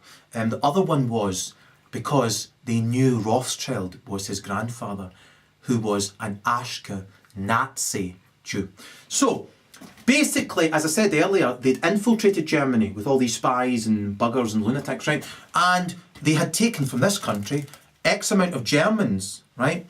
And thrown them in. And what they'd done was they were trying to starve Germans to death, really, to try and get them to fight against the incumbent Jew, who was a bit of an asshole, but they were being encouraged to be more of an asshole by the planted Jews who were forcing the price of bread to astronomical heights that nobody could afford, and then pressing sadomasochistically on them if they make their own bread. Just like in America right now, if you try and make your own food or anything like that, they come down you like a ton of pricks, right? So they're all homosexuals and need to be exterminated. Fact, right? So, like I say, there's 10% of homosexuals who are wonderful guys and blah, blah, blah, blah, blah. But, like I say, the real culprits are what you would call homosexual, right? They are superficial, perverted, sadomasochism, mind control obsessed, fucking scum, chicken brain, true self-loathing, self-deluded fucking garbage, needing gunned down now, right? So, I can't have got that a wee bit wrong. You know, I'm the world's leading light on psychopathy. I've even fucked serial killers in every way you could think of. It's like lying face down in a fucking frozen tundra. So, and the thing is this, right? So this is all going on behind the scenes, all this shite, right? And then they blow up their staff building, as they tend to do. These baby go boom, daddy go bye bye, right? And that's their mentality, right? And then everything's went bam bam. This is their excuse then to murder millions of people, right? You see John Kerry, who's a Zionist Jew, needing shot in the face, big fucking monster spastic, right? You see him right now going, those people over there, are guilty of what we're guilty of. So that's our excuse to go and kill them all. Right? Shoot just shoot him in the face and you'll find the bullets just bounce off. But the point I'm conveying is, right, you need to execute John Kerry and all of them, right? He is a evil liar, right? He's deceiving you in order to commit countless volumes of evil, and they've invaded Syria, and I know for a fact they've infiltrated and decayed and demoralised that country already. So they've got the same thing going on in there that they got going on in here and in Hate Britain. And what I'm pointing out to you is, right, so this economy is adversely affected, and what these Zionist Jews are doing, like all serial killers, pick up the gun. But you shoot me, sir. Pick up the gun. But if I pick it up, you're just gonna shoot me. I want to come harder and pretend you're to blame. It makes me come harder. And then the wee guy goes and picks the gun up and he shoots him. And then he pretends the guy deserved it, had it coming, brought it on himself and was asking for it. So what are the Zionist Jews doing in America? They're trying to get the Germans to turn against the Jews in Germany, whom these Zionist Jews here fucking hate. And the Zionist Jews who were also in London stirring shit up there and talking to Churchill, who was a paedophile, who summed up Hitler excellently, and I'll come back to it. He was talking about himself, projective identification. He said he was the repository of every type of fucking evil and unresolved hatred and true self-loathing and just self-destruction conceivable in one little mad 3-year-old girl. So he was talking about himself, but it was perfect, you know, really, the way he summed it up. And because he's renouncing and denouncing himself and saying it's somebody else that he is. And so he was up to the exact same shit, trying to sink ships and all the rest of it. Scumbag Churchill, you know, he used to run about shooting darkies for fun. Find that, it's a fact. So all I'm pointing out to you is, right, that basically so the Jew in America, right, is trying to get the innocent German to hate Jews, right, so they can then say they deserved it, they picked up the gun, they had it coming, brought it themselves and asking for it. Think about that for magical thinking, right? Pretending you're not to blame, just extra sauce on the hate ejaculate, right? You know, Jack Palance, you know, hate ejaculate, right? And what I'm pointing out to you is that so eventually the Germans did get pretty fucked off with this, you know, but they took so much. These Zionist Jews can't believe how much you take, right? Because they push you and try and pull legs off the spider, right? But you're meant to go, fuck you. Oh, please like us, right? But you don't. You surrender meekly and demoralise yourself easily, especially when they target the weak link females, right? I'll come back to them. So, in a nutcake, so the German is eager to be freed from this shit, right? So they put you under this oppression, then we're the saviour after having oppressed you to that extent, and they've got you divided now. You hate the fucking Jew. However, 1 million German conscientious objectors, right? 1 million true Aryan, true beautiful, tall, blonde men and women who are human. In Russia, under Stalin, there was over 60 million such beautiful people, humans. They were all exterminated, and you never hear about them from the fucking Jewish cunts who done it, right? So, these Aryans were running around going, "Was ist das? He's a little mad poof. You know, his grandfather is a Jew. This is all bullshit. He is a bathhouse homosexual retard. You cannot do this. He is mental," right? Now, what Hitler was doing constantly was narcissistically grooming, just like he'd done with his dead girlfriends, grooming them, right, to think, promising them the world with every intention of trying to push them over the edge, right? So he's grooming this whole nation going, und? Now, why is it Hitler does this? Why is it every single motherfucker in Germany is photographed going, Why? What is that all about? What could possibly be in it for them? Right? What is it they're thinking when they're looking to the sky and have their hand in the air? Right? What is up there? The answer is their imaginary self-image. Right? He's telling them that they are Aryan blonde beauties and tall. Right? He's a short, 5 foot tall, homosexual, greasy fucking brunette who's as ugly as fuck, wearing fucking piss-stained, cum-stained, genuinely cum-stained jodhpurs and a fucking adult diaper, bleeding from the arse and ejaculating because he's a fucking lunatic, right? Right? The previous demographics I'll not repeat are all lunatics and lunatics, right? And they're all protected by made-up buzzwords like feminism, homophobia, yeah, fucking authority defiance derangement, you know, right? They're all retards, right? And sex offenders, it's a fucking beyond any concept of disgrace, really, for children to not know this is what so-called adults are. They are scum that daren't tell the truth about their true self in front of children. I can. The point is this. So, meanwhile, while he's grooming these Germans, and what they'd done was completely get rid of Jewry altogether and replaced it with government bonds. So basically you got paid for what you worked for, so next thing you can suddenly feed yourself. So you're over the moon, you're full of food, you can buy chocolate and bread, and basically you're working like fuck. Now you're full of joy, and these Jews who are oppressing you, who are encouraged to do that as well, they're getting led off in cattle trains. However, every single German turned a blind eye to the Aryan beauties they were existentially jealous of. Because if you groom a wee fucking brunette fucking spasmo to believe it's Aryan and beautiful, and it's not Aryan or beautiful, right? Hitler wasn't either Aryan or beautiful, right? Right? And the long and the short of it is, he was very, very ugly all the way to his rotten core, and his daft wee pals behind him. And the point I'm conveying is, right, so when you groom people to believe there's something they're fucking not, right, they then want to take out their great expectations, great disappointments on somebody else. They're incontinent.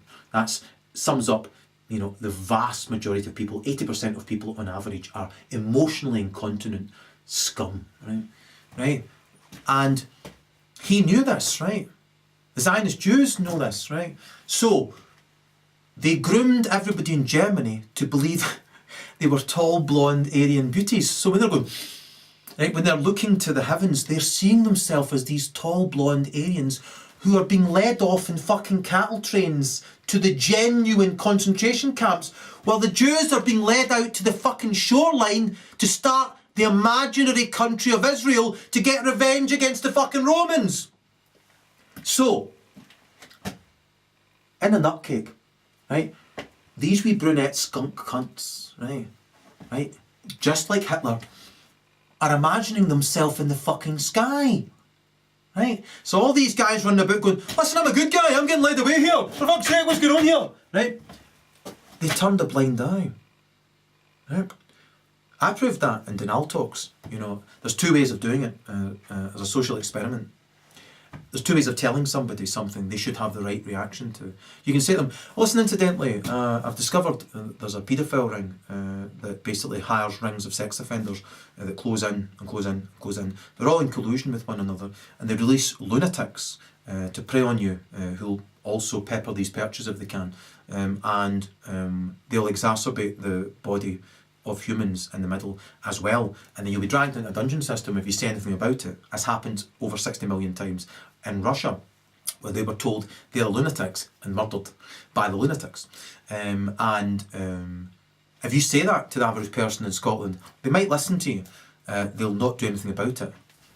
right? And basically, however, one of my experiments was to say to them, listen everybody, listen, I've discovered there's a paedophile ring, and basically it's complicit with rings and rings of sex offenders, right? And your pre-elected politicians are nodding blackmail paedophiles, and then the sociopath work department hoover children, single mums who believe in feminisms, fucking houses and into this paedophile ring, and the police farce are meant to be yours, but these subhuman scumbag, to maintain what they hope is their position, which they think's untenable, they are siding with these blackmail paedophiles who they're scared of, and the landed paedophiles behind them, and they'll drag you in a dungeon system or section you if you send about it. So if you do this social experiment like that, you see people as they fucking are. That's all I'm going to say.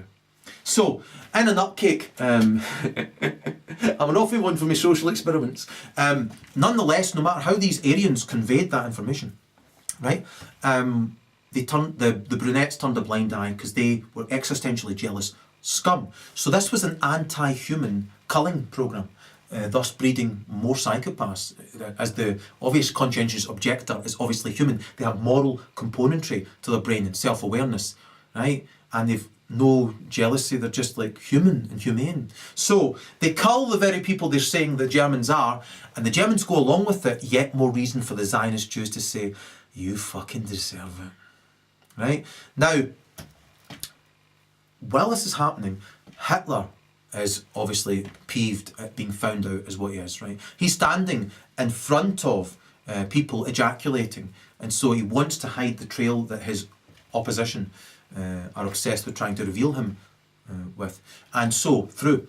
And so he kills most of his opposition, but what he does is he fucks off to Austria and gets the secret police to destroy the entire town that his mother, Schicklgruber, comes from. Completely destroyed, and every single scrap of it except, I think, one gravestone from that town. And he gets rid of the birth certificates. He doesn't want anyone to know that he's Ashkenazi. He doesn't want anyone to know about Rothschild. Rothschild's behind all this, right? And the best way, like I say, to see Hitler is from behind, because I want you to think about the three mad poofs who are behind him, whom he's performing for. You don't matter a fuck to Berserko Bampot. All that matters are the mad poofs behind him, who are having a great laugh at your expense, right? As he does the exact same thing as Hitler did. Hitler was ejaculating because the magical thinking spastic was fully cognizant that he's destroying the whole of Germany, and they don't know, which is why he's ejaculating. Well, he's dancing.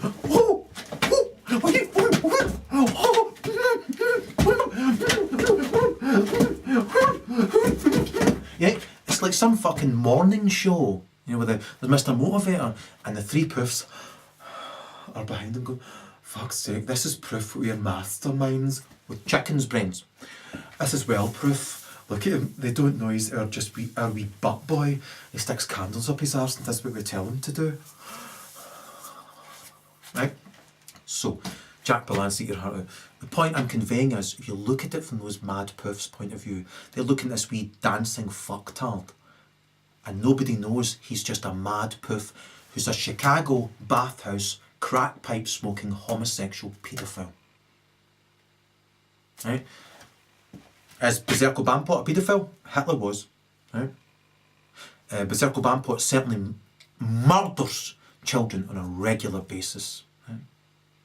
Right? He's a fucking retard with a 3-year-old girl's brain between his ears, right? Who lies pathologically. And Hitler, he routinely said, I'm lying to you. I'm lying to you. It's enormous lies. With cum shooting out of his fucking chicken brain. Right? Ejaculating. Right? Stroking little boys' heads.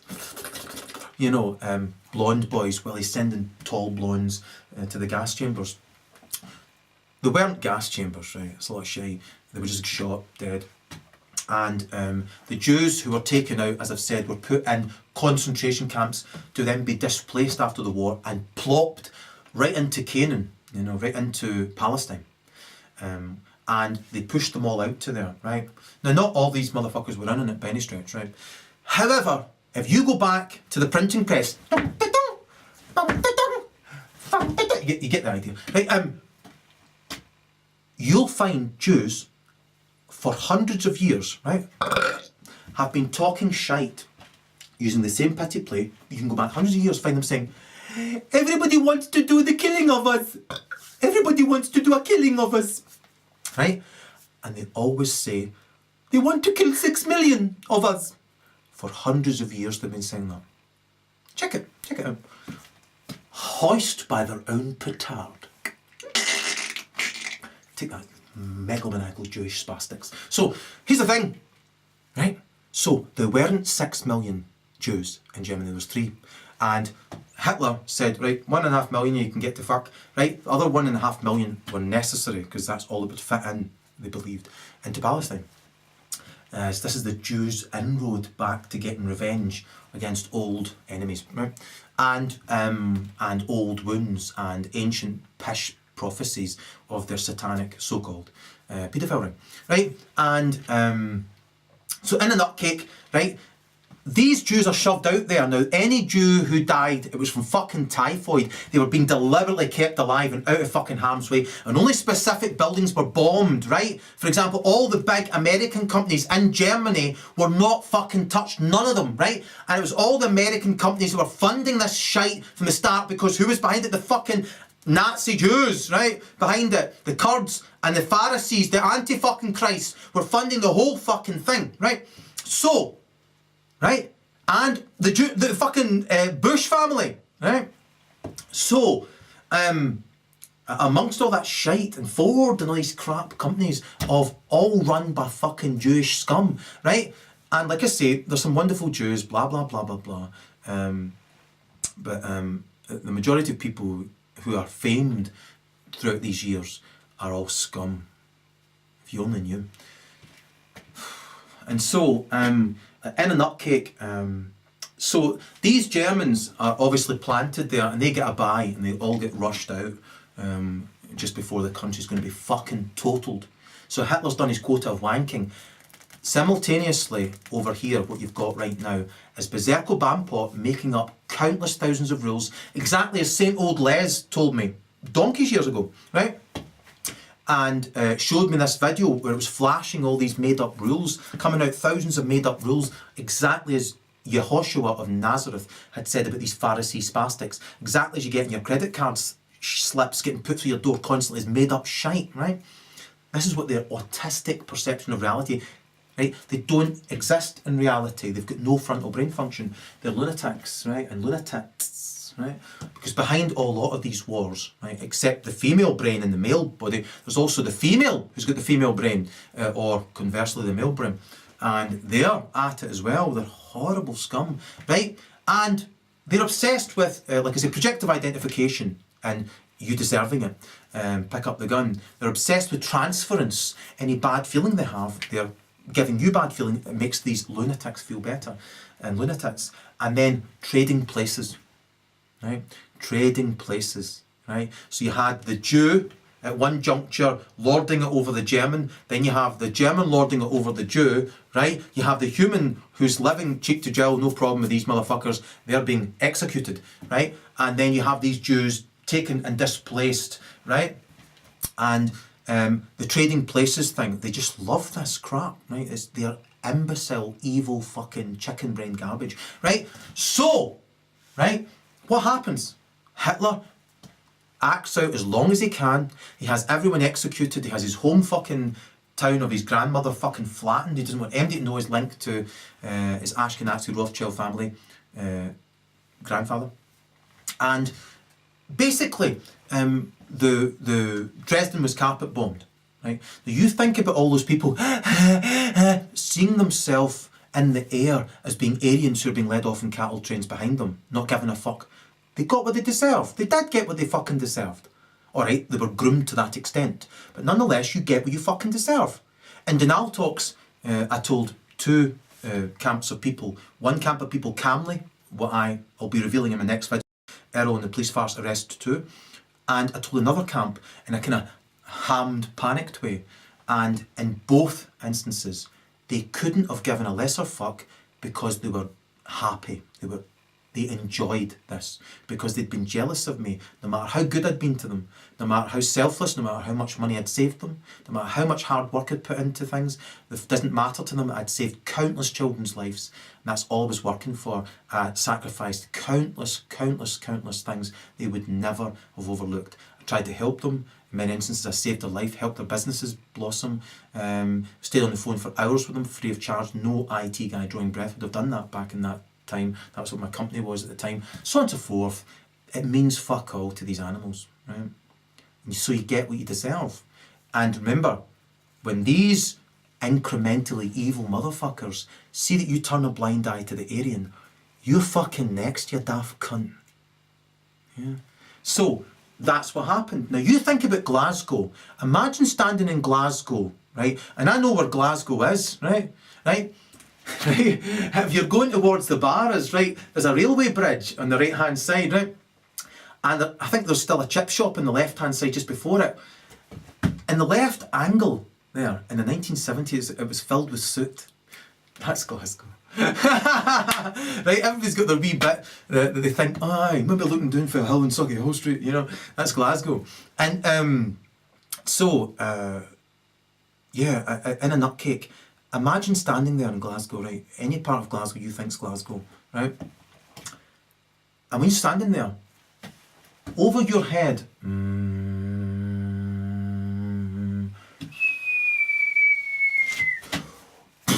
right, and a wee woman who's walking down the street with her kid, she's blown to smithereens, and a guy who's walking in the other direction towards her goes right through a shop front window, right? And then next thing, all these famous landmarks, the clock tower, that bridge, fucking up the road there, all these cars are fucking blowing in the air like matchbox cars, and these fucking landmarks are coming down, right? And you're standing there with fucking breeze blocks flying over your head, you're just lucky, right? Imagine that happening in Glasgow right now. You think, fuck, that's impossible. So did everybody in Dresden. Yay! Who's waving 3 Nurembergs in a row, right? They thought this was impossible, right? Right? Imagine being in Dresden. You know, picture your hometown, your home city, and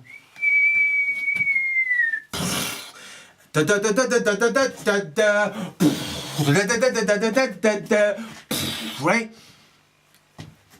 They didn't have to do that. Nor did they have to drop bombs on Hiroshima or Nagasaki. I worked out they want to live ultimately in Japan with everybody else dead on the planet, which is why they've done dreadful things to Japan for so long. The point is, baby go boom, daddy go bye bye, right? This is what they're all about. It's a harder ejaculate, and so I hate ejaculate. It's pretend revenge. I call it pretenge, right? They are consumed with hatred. They are these fucking hate-consumed, nitwitted fucking self-deluded pieces of garbage because they want to be loved, but they're hate. Yeah. And they think hate's an act, and I've seen it in all these motherfuckers. They act out their hatred. It's not an act. That's who they truly are. If you don't overcome and you succumb, that's what you become. Fuck them. So, like I say, imagine your hometown, your home city being blown to fuck wherever you are, right? And everybody being blown to fucking pieces in front of you. That's exactly what happened to those groomed narcissists who turned a blind eye to conscientious objectors like myself, being led off in cattle trains to genuinely be executed, along with people who had like one eye and fucking, you know, just like a gammy leg or something. And whilst the Jews were taken out of harm's way. And after that was all done, Hitler fled the scene, right? And he fucked off to Bermuda or some place like Belize or something. And he lived there quite happily in disguise. And there's photographs of him, you know, with his latest fuck toy that he's trying to destroy. And meanwhile, these Jews are taken under the auspice of pity play, right? And put in allegedly what has always been Israel, right? Israel has never fucking been. There's been Canaan, right? That changed its name to Palestine. That's it, right? But you are told Look at what must never happen again. Right? Since I was a fucking child, right, I've got a really good memory. Not like a megalomaniacal psychopath, but however, give me enough time. Yet, here's the thing. Since I was a nipper, It must never happen again. a tattoo on the arm of completely different Jews. Countless footage for over 4 decades I've seen of completely different Jews showing a tattoo on the wrist. Right? How the fuck can all these people have survived? Right? There's 3 million, 1.5 million fuck off, 1.5 million are then put in Israel. Going back in texts, 6 million. all bullshit. It must never happen again. And I've seen about fucking 6 million who've got this fucking tattoo on their wrist. How's it possible for all these survivors, if 6 million were killed, and there was only 3 million, 1.5 of them provably left, and then the remaining 1.5 were then put into Canaan, Palestine. Right? And since then have genocided the Palestinians. Surprise, surprise. This hair-splitting, evil, leg-pulling, autistic, atom-splitting, hate-consumed, determined paedophile ring of self-deluded wank club. A paedophile ring is a wank club. They form a ring around a child and wank. I can't wait till it's my turn, little wee girl. Well, it's predominantly 90% of the time it's a boy. And right, all that's the rulers of your world. Not mine, as you may fucking well have gathered. Right, check it out. I'm a living Christ. Right? We walk into your temples and we say, fuck you, on record, yeah. Coinkydink or free will? Let's find out. Happy birthday, fucktard. You're 5 again. So here's the thing, right? Right? We walk up to your occupying army and we say, fuck what you are, you fucking scumbag. Right? I'm on record. How come I can commit every so-called law, break every so-called law? How can I commit what they would call a crime? Every single one of them, you know, that they would call law is total shite, as Yehoshua of Nazareth was obsessed with saying till they nailed him to a tree. I've proven, right? I've walked into your kangaroo courts and went, right? I've walked up to your police farce and went, right? Repeatedly, 7 different police farces. Right? Told them exactly what I thought to their face in writing, indelibly, and enraged them and fucking tormented them. Then flew out of there, I'm leaving on a jet plane, and ended up in paradise. Coinkydink. You love the end conclusion of Yehoshua of Nazareth when I'd cover that. And Erol on Constantine the Great, can't wait. Here's the thing, right? Right? So, all that shite, the length of lie, the big lie that Hitler was wanking about, right? Also, that they could put themselves back in Canaan, where Moses had put them in. All that for that, right? Now, here, Berserko Bampot, right? What he's done is, he's sacked all of your top brass and your armies. He has removed all your nuclear weapons. Right? He's armed ring after ring of the same garbage you could find even when Dresden was carpet bombed. You still saw these determined pieces of garbage going through the rubble looking for people who were resistors against the gay mafia. And think about the lunacy of that, right? Still pursuing innocent people after your home city's been bombed. Right? You can find photographs of them running with fucking devil dogs, right? Yeah, can't catch me, you fucking Jews. So thing is this, right? Who goes into Germany after it's carpet bombed? A Jewess, right? Right? On the back of a tank. And because Stalin had suffered a nervous breakdown, and she wanted to ride in as a conquering hero of this fucking made up shite that these imbeciles go over to con you into their pity plays to perpetuate their genocide of the whole species, right? So, in America, you're seeing the exact same thing happening, right? Incidentally, Eustace Mullins will give you her name. I'm not good with names, or I'm not perfect with chronology either. Can't even say it. So, the point is, but I'm not sure about his nephew at all. But Eustace Mullins, bang on.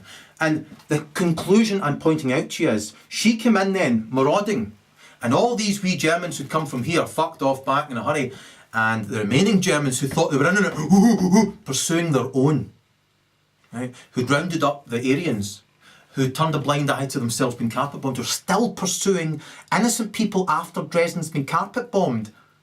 The Allied forces came in, right? And who'd been in it from the start with this Jewess. She's like, ah! And she comes in with Russian rapists, and they just fucking go mental. And so all those people who are loving pretending they're Aryan, along with the wee cow's lip greasy fucktard, next thing, they're face down in the rubble, being raped until their arsehole splits into their vagina, and they're left with a split arse, right? These Russians just raped like fuck, because don't forget, in Russia the Bolshevik Jews were executing up to over 60 million humans. That all it leaves you then is a country of fucking savage, brutal lunatics and imbeciles. However, in the next generation, fortunately, some humans will resurface. What I've noticed is, in Germany, when humans surface going, they seem to have been born in the Stone Age, they're taken away and done in. Even if they flee the country, they're brought back and done in. The same thing's happening. The narcissists are not caring. They're quite happy because they were jealous of them, no matter how good those people were to them, even if they were teachers, even if they were kind and generous. As I'll show you in Erol and Constantine the Great, how horrid so-called human nature is. It's not human nature. It's the primitive, mindless brutality and greed and selfishness and dishonesty and cruelty and sexual desire of the fucking beast in human form. Because that's what it is, you know. Evolution, it takes 2 steps forward and 1 step back. Right? 2 steps forward, 1 step back, right? However, I'm from the fucking future. I'm this fucking enormous leap. Yehoshua was from the future. He had different genes, you know. And that can be a hybrid that's great, or it can be a hybrid that's shite, right? And in my case, it's brilliant. So, the point is this, right? In the Neolithic period, people who are lactose intolerant died out because, like now, the water's toxic, right? However, when water's drinkable again, those who are lactose intolerant, who died out when they couldn't drink the milk that everybody else was drinking when the cows were fucking 6 foot high, the lactose intolerant people died out. And so they've made a resurgence. So these dormant genes can sit there in the gene pool and resurface. So the rhesus monkey, right? The rhesus monkey, it has resurged. Right? It takes up 1/2 of the brain, and the female gene, which is dominant for this side of the brain, right, have got together. So it's just a monkey from ancient history reaching into the future and grabbing our voice box in the form of a pygmy Jew. And it just says anything to get what it wants. Unless you dominate it, and even if you do dominate it, it's doomed, because this harebrained imbecile is always balancing on a knife edge in a competition only it's in. Delirious, addicted to delirium, with cum shooting out of the hollow between its fucking ears where a brain should be eating fucking sugar, but it's got a walnut between its ears that needs fucking whipped, right? And like I say, these imbeciles, right, they will contact you and go over all their crap over a length of time, and they'll completely lose the plot because of their obsession to win the competition only they're in, right? However, they do have an agenda and they stick to it, right?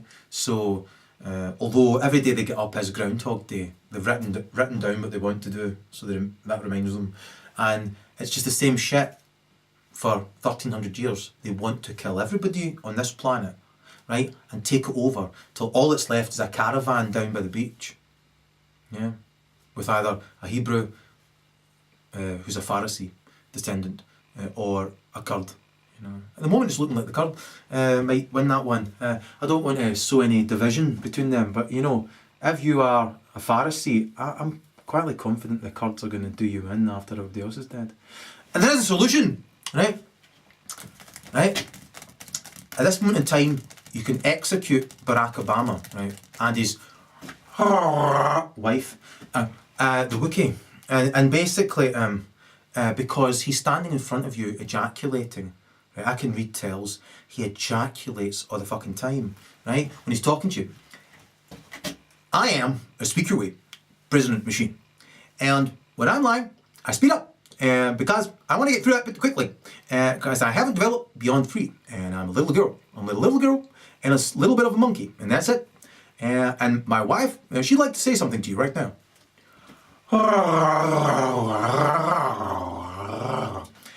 Fuck knows what that means. I don't care. I like taking up the ass and smoking crack. I'm usually left with a smoking crack. Right, so he stands in front of you and can't believe that you fall for his fucking shit. No matter what the fuck he does, when on record, he gets up and just like Stalin, ejaculates when he kills a whole fucking tribe. Like in Pakistan and places like that. Admittedly, parts of Pakistan are fucking crazy, but the point I'm conveying is totalitarian, etc. This country here, if you go and read the lyrics of your national anthem, read them and take your time and fucking weep at what you've allowed mad homosexuals and paedophiles who are wafer-brained, membrained, fucking hair-brained, chicken-brained, fucking self-deluded, jabbering, ruthless, determined fucking garbage to do to your country when X amount of people who went there weren't bad people. However, the moral law must always be returned for what you did to the natives there and the Mexicans, regardless of your sob stories about them, right? The long and the short of it was there were some really good people. And if you look at the last sentence, the recurring sentence in the national anthem of that country, it's the land of the free. Free from these fucking jabbering spastics, these prattling mad, this means this, that means that means that, right? And the home of the brave. But the thing is, your ancestors murdered the brave. Yeah. But they also were brave. So this must balance itself via the moral law of the universe. If you look at it, the same thing's happening to you as happened to the Native American. Your ancestors were so stupid they called Indians. So the long and the short of it is, you get what you deserve. Right? If you want to be free, you've got to be brave. The key word that reveals the organised resistance is the word violence. Right? You try typing the word violence. It's a buzzword. These homosexual flatlining retards prey on it, right? It's really simple. Say to them, violence is the solution. Because the people who are killing us, that's rather violent, isn't it? Even if it's so slowly, you don't realise it's happening. In the form of pollution, deliberately, irradiation, deliberately, being sprayed, constantly injected, obligatorily, you know. In your food, unwittingly, in your water supply, etc. Right? Being propagandised by the compartment with poof friendly, nothing but poof friendly on it, right? Driving a wedge between men and women, yeah? Promoting trading places, yeah? I mean, since the days of Caligula they learned from. All the great men in history said, never treat a female as an equal, shun the homosexual, and never do business with a fucking Jew. right? The Jews take over the printing press, right? Next thing you get feminism and gay rights. What the fuck are gay rights? I've said this a million times. Why would you need human rights unless you're being preyed on by people who are not fucking human? Why else would you need human rights? Why would a human prey on another human? It's not humane. They're beasts. That's why you need the illusion of human rights. There's no such thing as human rights. I'll prove that in a later vid. Suffice to say, right? Feminism is the promotion of chicken brain scum, right? 90% of females should be executed. And if I'm right, that's what the Zionist Jews are doing to them. And that's what's happening in Turkey to them. 90% of females are a fucking abomination. And they don't have to be. They're encouraged to be that way, but they only have themselves to fucking blame. And they get what they fucking deserve. What goes around comes around. Moral law of the universe that rewards me, punishes fuck out of them. And the children they're all after, right? Fatherless.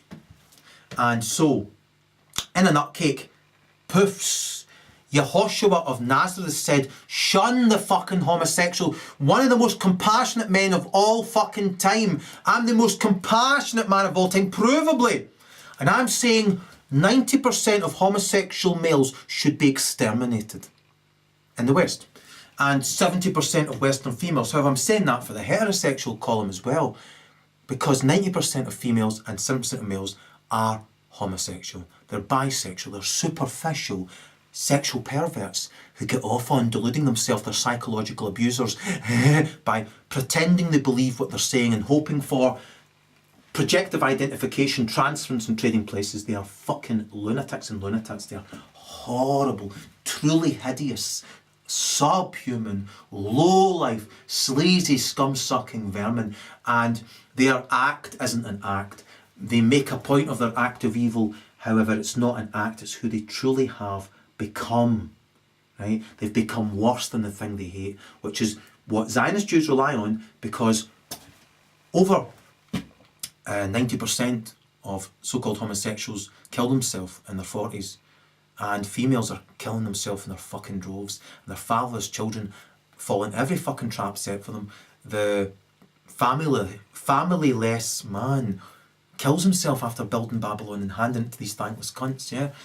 You're most likely to be abused by a lesbian in a relationship by fucking miles. You're more likely in the West to be murdered by a female, which is why the Turks are killing these females, although I've a great deal of sympathy for many females over there. Champion many of them, but the point I'm conveying is, right, everything that's mixed up by these fucking Zionist spastics is exactly the same shite in every fucking country, and Berserko Bampot is dismantling and ripping up everything you should hold dear, that these people did fight and die for, who fought bravely to be free of Zionist fucking Jews who had starved them out of Ireland, and even the people who betrayed the Irish coming back from Scotland to get pretend, they betrayed them as well, so they were displaced as soon as they got to America.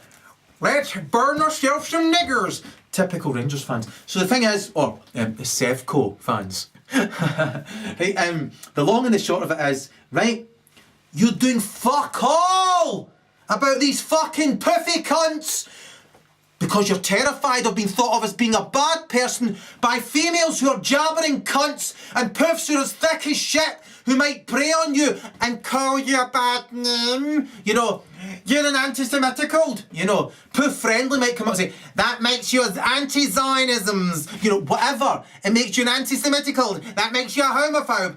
They're pretending to be the arbiter of reality. They're as thick as shit. Yeah. Their online emotional intelligence test comes back as a fucking 3-year-old girl who's got no self-awareness and is morally insane. Imbecilic, to be exact, right? Everybody has a fucking conscience, not a moral conscience. In most cases, they have a conscience though. Everybody. Right? And everybody has somebody they're loyal to, you know. Whether it be a kid or a family member or a neighbour or a dog, whatever. Whoever you're loyal to, right? My phrase is, divided we stand. Yeah? Because we share a common enemy. It's a Zionist Jew that needs to be strung up by the neck until it's stone fucking dead. You won't need that long a rope. Right? And what I'm saying to you is, that shite would have you believe I'm anti-Semitic, anti-Middle Eastern when I was born in the Middle East. Right? You know where they came from. The point is, ain't no Pharaoh fucking me. You know, I have a Pharaoh-esque beautiful farm.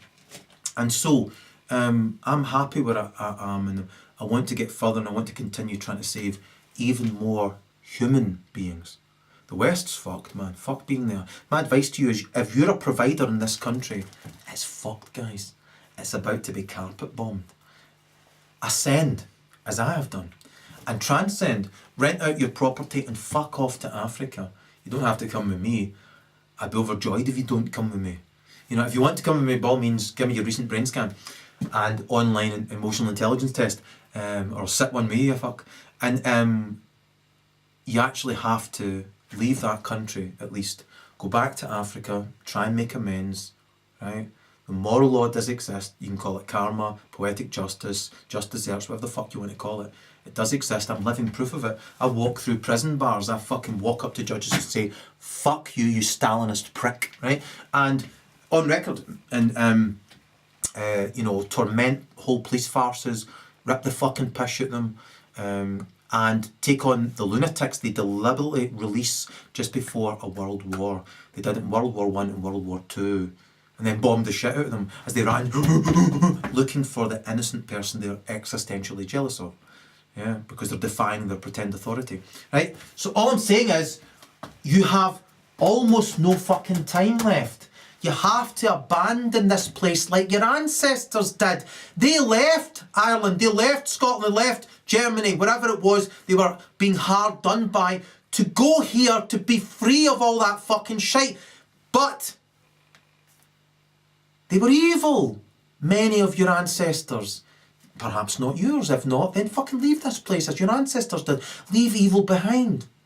As I've said, evil's just a banal decision by a hate-consumed sex offender who's an unhinged sex offender who just gets off on reliving sadomasochistic scars from a long time ago. And they become more and more addicted to it, especially when there's a whole wanking circle to confirm their bias, which everyone who's fucked across the front of their brain does. They confirm any bias, right? And are desperate to pretend prove morality doesn't exist by killing everybody who's moral, and then pretending the people who remain, who are not moral, that pretend proves morality doesn't exist and they're not really mentally handicapped. Their perception of reality truly is reality. No. This man, his perception of reality, Yehoshua, his perception of reality was reality. My perception of reality is reality. Unless you're fucking incensed that your country is run by homosexual, so-called, in other words, superficial sexual deviants, perverts, right, who are shallow, self-bullshitting, grossly mentally deluded paedophiles. Unless you're incensed that those scumbags have formed rings when you can't unite with even your own neighbour, then you don't exist in reality.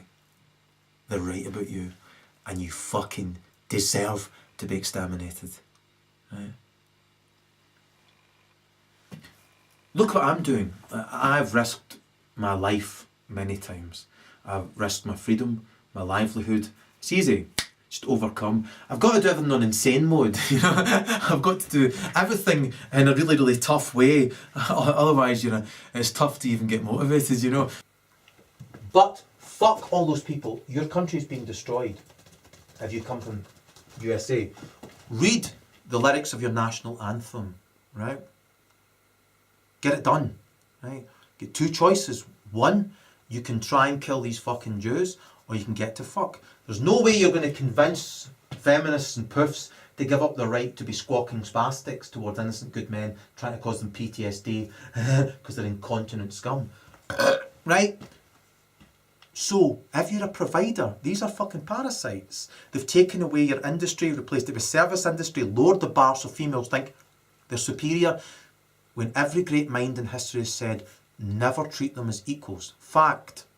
and shun homosexuals. Right? Females sit in every night. Females sit in watching a flashing compartment program them via Zionist Jews to worship male homosexuals who have actually got a female's chicken brain in their ears. Right? Right? So, that's your options. Very limited. If you do go and try and kill these Zionist Jews, find out simply where the underground cities are and invade them. You'll be destroyed, many of you. However, some of them you'll be able to invade, put your children in them, and then the bombs will drop. Some of your children survive, and then they'll try and kill them whenever they resurfaces. Right? NASA's used to funnel more excitable Jews off into space. True. So they're up there, and if they do bring the bombs down, there's nothing better that could happen to that shite, right? Because they'll all be entombed, exactly as Pharaoh took his stupid followers and entombed those ghoulishly stupid goons with him in pyramids that were then found under the sands, where when they opened the fucking pyramid, remember Pharaoh's entombed and he's just lying there fucked, right? But all his followers were buried alive with him. Remember, every pyramid, right, is the hollow, unconscious death wish of a truly self-loathing paedophile who knows it's going to hell and wants to take as many people with it as it can. Which is why St. Bram Stoker has Dracula sleeping in a coffin, right? And he also gave you the solution. And as did St. Mel Gibson in Braveheart. The point is, and all these other movies, the point I'm conveying is, right, if they're entombed in these underground fucking pyramids with these fucking Zionist Jews, right, that's the ultimate punishment, because they'll not survive each other. It's the end of the entire species then. And if it gets rid of that shite, then oh well. Remember, the only thing that's important in life is moving towards being more divine. Your divinity, right? Your divinity.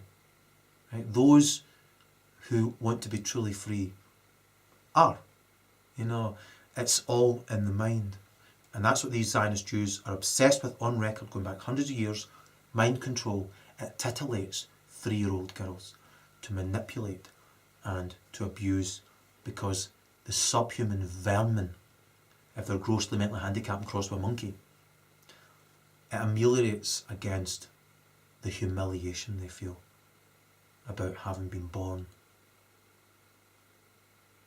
a beast, really, a talking beast. However, why don't they just look at monkeys and go, well, hey, I'm more evolved than them. They look at the giants they walk amongst and wish they were us. It's existential jealousy. They can never trade places with us, no matter how many inventors they co-opt and then execute, assassinate.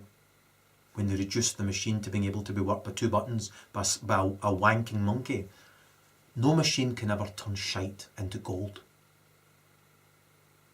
No amount of nonsense can make a megalomaniac who's semi-simian into a humane being. Its behaviour tells you what it is. The very fact, as I've said, that you need human rights shows you're being preyed on by people who are not human. Right? By any stretch of the imagination. Remember, with a megalomaniac, no good deed goes unpunished. The Clintons, or as I call them, Hitlery Clitoris and Hillbilly Clinton, right? They are the epitome of no good deed going unpunished. I mean, they need to be exterminated.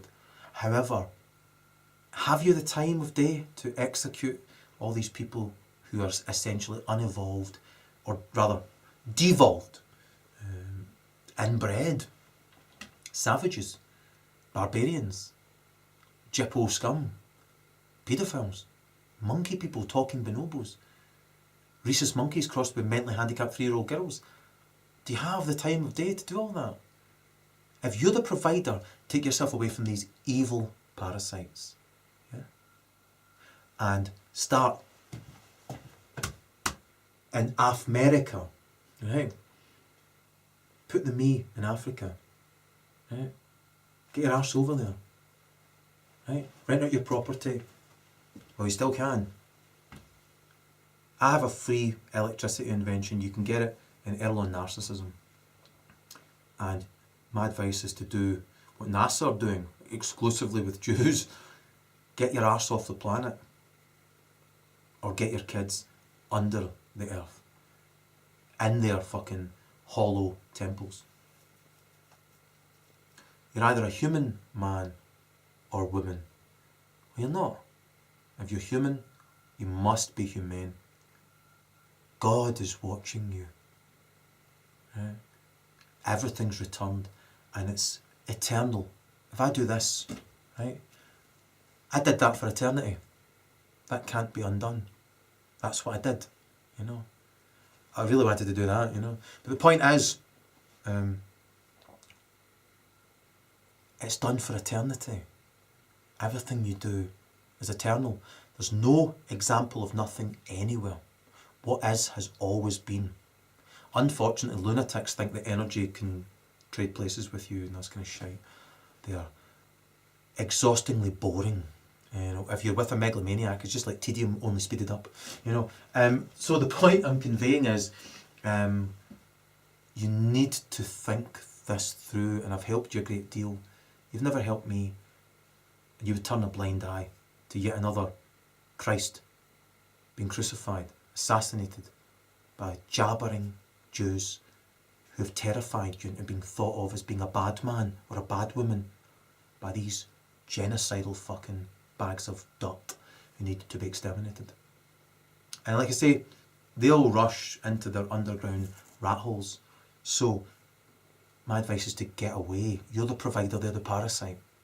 That's what your ancestors did.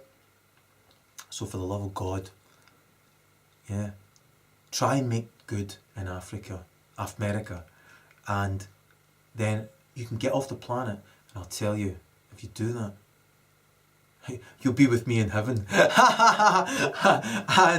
and you'll be looking down and you'll see it. That the sky will collapse, the bombs will drop, it'll be terraformed. It'll be years before they resurface. You know, we can be quite literally in the heavens. 24/7 party people, because you can get the sun 24/7. You know, with solar cells, you need to go like fuck. If you love your family, this is what you need to do. Of course, you can just pretend nothing's happening until the bombs drop. However, they're already dropping. It's just the bombs are so small, you don't notice it yet.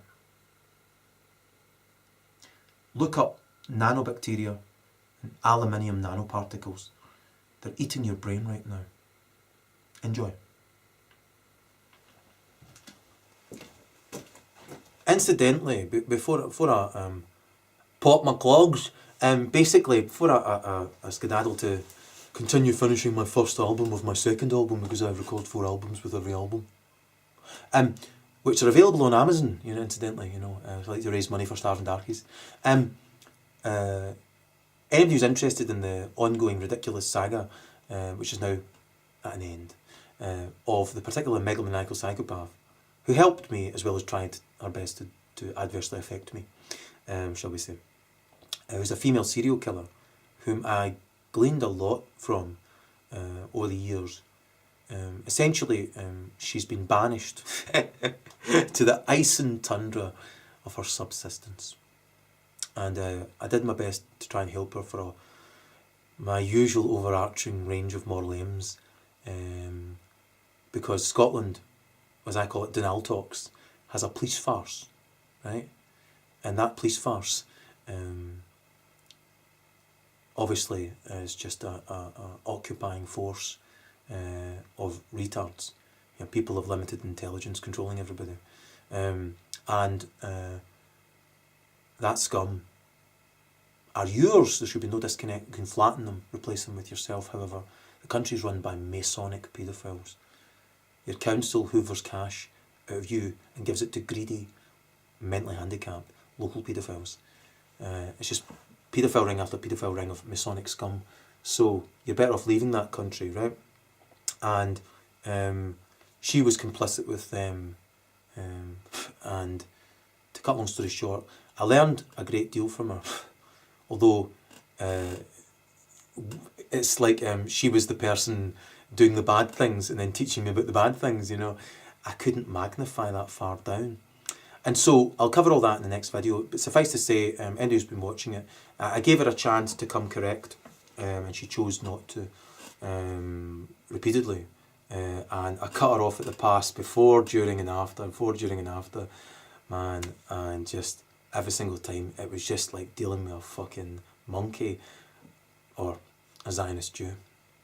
And so I always take bad and make good with it. And so she knows that I know everything about her inner workings. It's just, she's obsessed with going,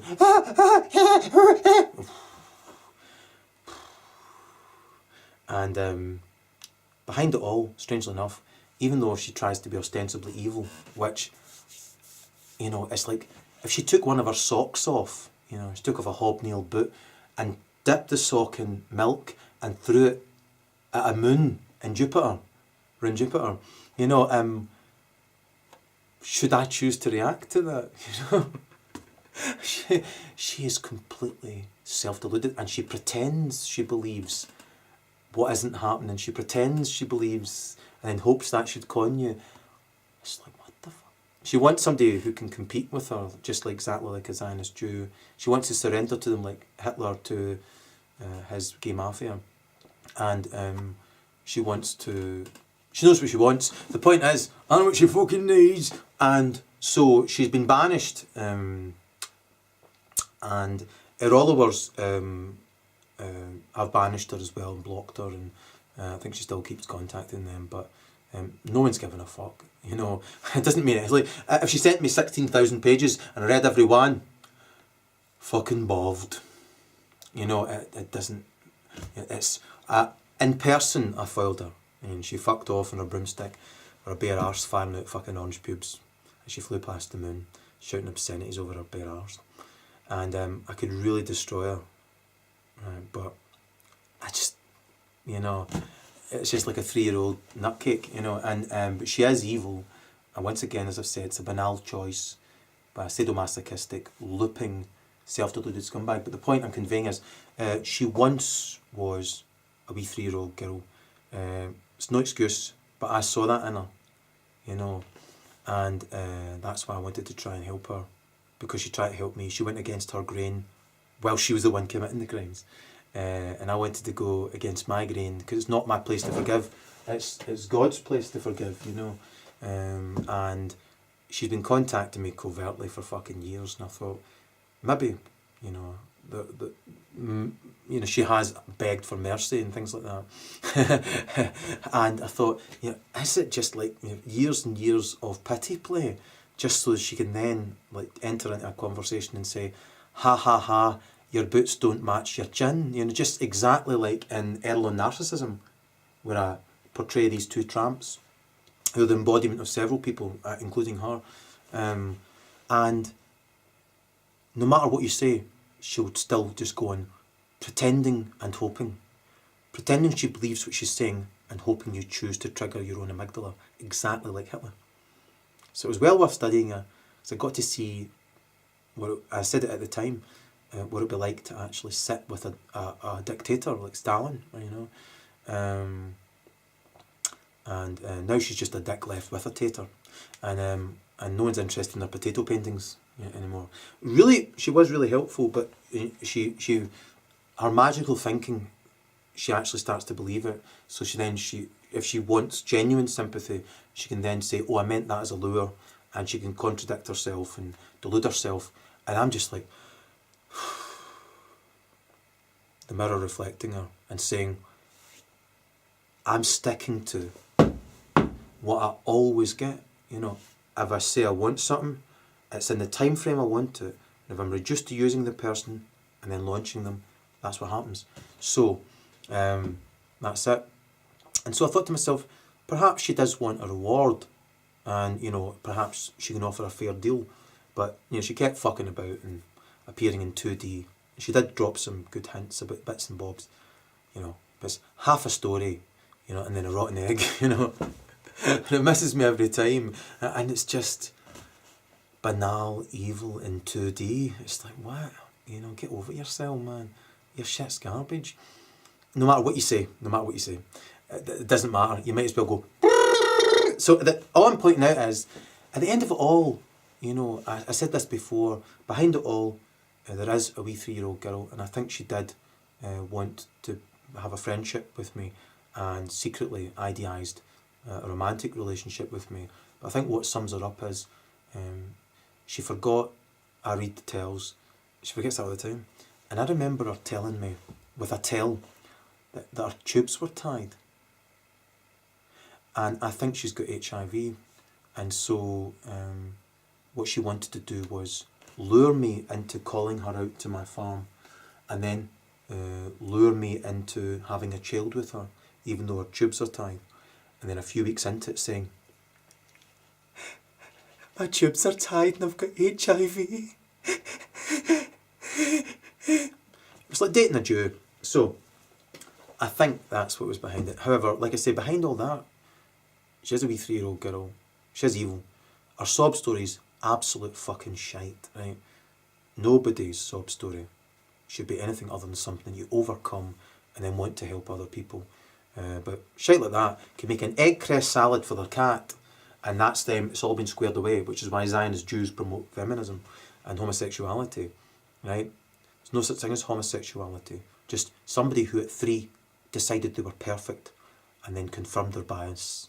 Ever since, just everything they think, they confirm it as being true. Thus their cognitive dissonance and their desperation to pretend, prove, and pretend to believe, and pretend this, and then tell you that you are what they are.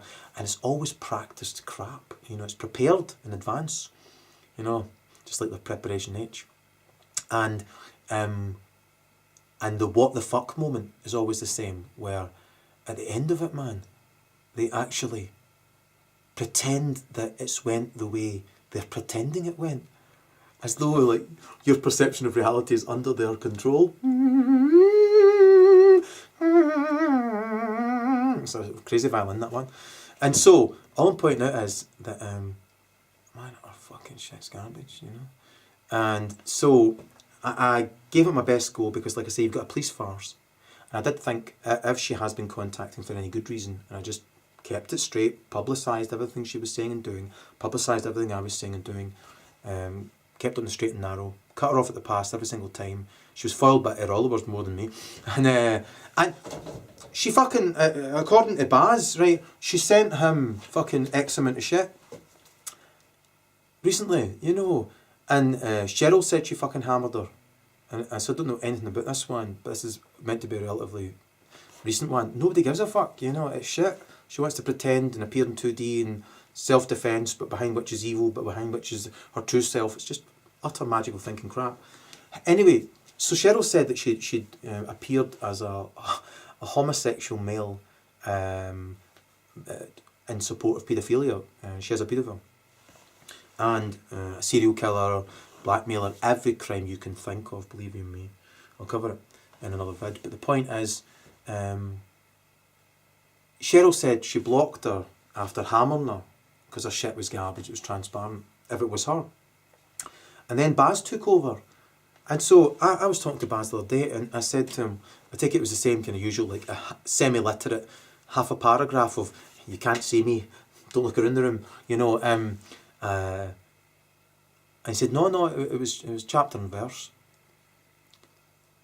How come he gets fucking chapter and verse and I get a couple of fucking mouse bones, you know what I mean? But this is the second time in a row that's happened. But the point is, he just blocked her, and he never bothered his arse reading them.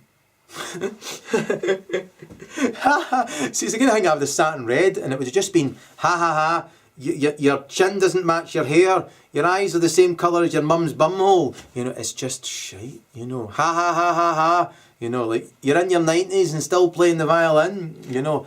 It's exactly Erol narcissism. However, behind it, there's always what you would say, fuck me, that's evil.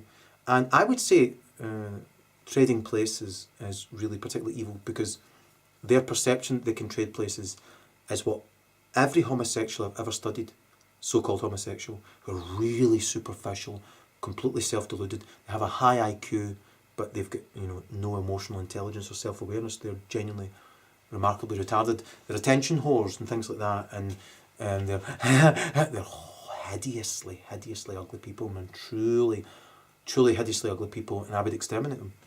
However, there's always a more moral way, and that's distance and overcoming and rising above. So all I'm pointing out to finish off is, evil is deceiving in order to try to commit an offence, and they never resist. By choice. Yeah? And they have a conscience, and they do feel bad. And if they get a chance, they want to see if they can make you feel bad, because they pretend it's your fault that you survived them committing countless crimes against you, which makes them smile when they remember that happened. However, they hate being revealed, you know, and I'll be revealing more in the next vid on that particular person. I think that'll be the last of that. Got loads more, infinitely more important things to do, and without any sexual connotation of any kind whatsoever at all. I'm going to say a phrase in a minute. Right? Suffice to say, right, she was given every chance under the sun to come correct. Because you have a police farce, I wanted to see if there was good could come from it. That's me at tea, you know. Can I take shite and turn it into fucking farm goods? And so, if I could have done, if she had have wanted to come correct, then I would have done, in order to try and channel a miracle into her life, if she'd offered me a fair deal rather than token gestures behind which I kept rumbling her, saying, look, you're obviously not coming correct, your shit's fucking garbage, but it's still evil-laced behaviour pattern, you know, I'm not in competition with you, I covered all bases. Still she would go on deluding herself. And my point being, you know, they see themselves as being energy vampires, and they want to shit on your cakes as you bake them. You know, and man, that shit's garbage. And like I say, I felt if I could stop her from committing crimes and channel her into something good, and channel something good into her, I genuinely would have channeled some miracles into her life. But I didn't. I was under no there's no aspirations on my part and no assumptions either. I didn't think she actually felt she needed any miracles, you know. I didn't feel that. I felt that your brew money you're paying her to sit and try and prey on people online and try and get in their life and kill them. I felt that was maybe enough to tide her over. And so it's entirely up to you and your police farce. And all the fucking rings of beasts behind it. So, I felt I could do good with it. I could channel good with it if she was going to come correct. But she chose not to repeatedly, and that's an end to the matter, because nobody gives a fuck about her 2D shite, you know. And she had ample opportunity. She did make genuine apologies over the years, but they were always in 2D, and then there was always, you know, like foils and bluff and bluster, and it was well worth magnifying it. And I stand by X amount of things I said which are positive about her, and I stand by everything I've said about her, which she chooses, which reflects what she's become, and that's something you can still overcome, you know. But she has become what most females and most homosexuals have become: hate-consumed, evil, self-deluded, hideously repulsive, truly disgusting abominations in the eyes of God. And I see what's coming for her, you know. And so these were some of my thoughts. As I said, without meaning, you know, anything, any kind of sexual connotation, because of her criminality, evil, stupidity, thanklessness, corruption, imbecility, opportunism, I could go on, right? She knows her shit's garbage, but she knows I don't have to explain anything to her.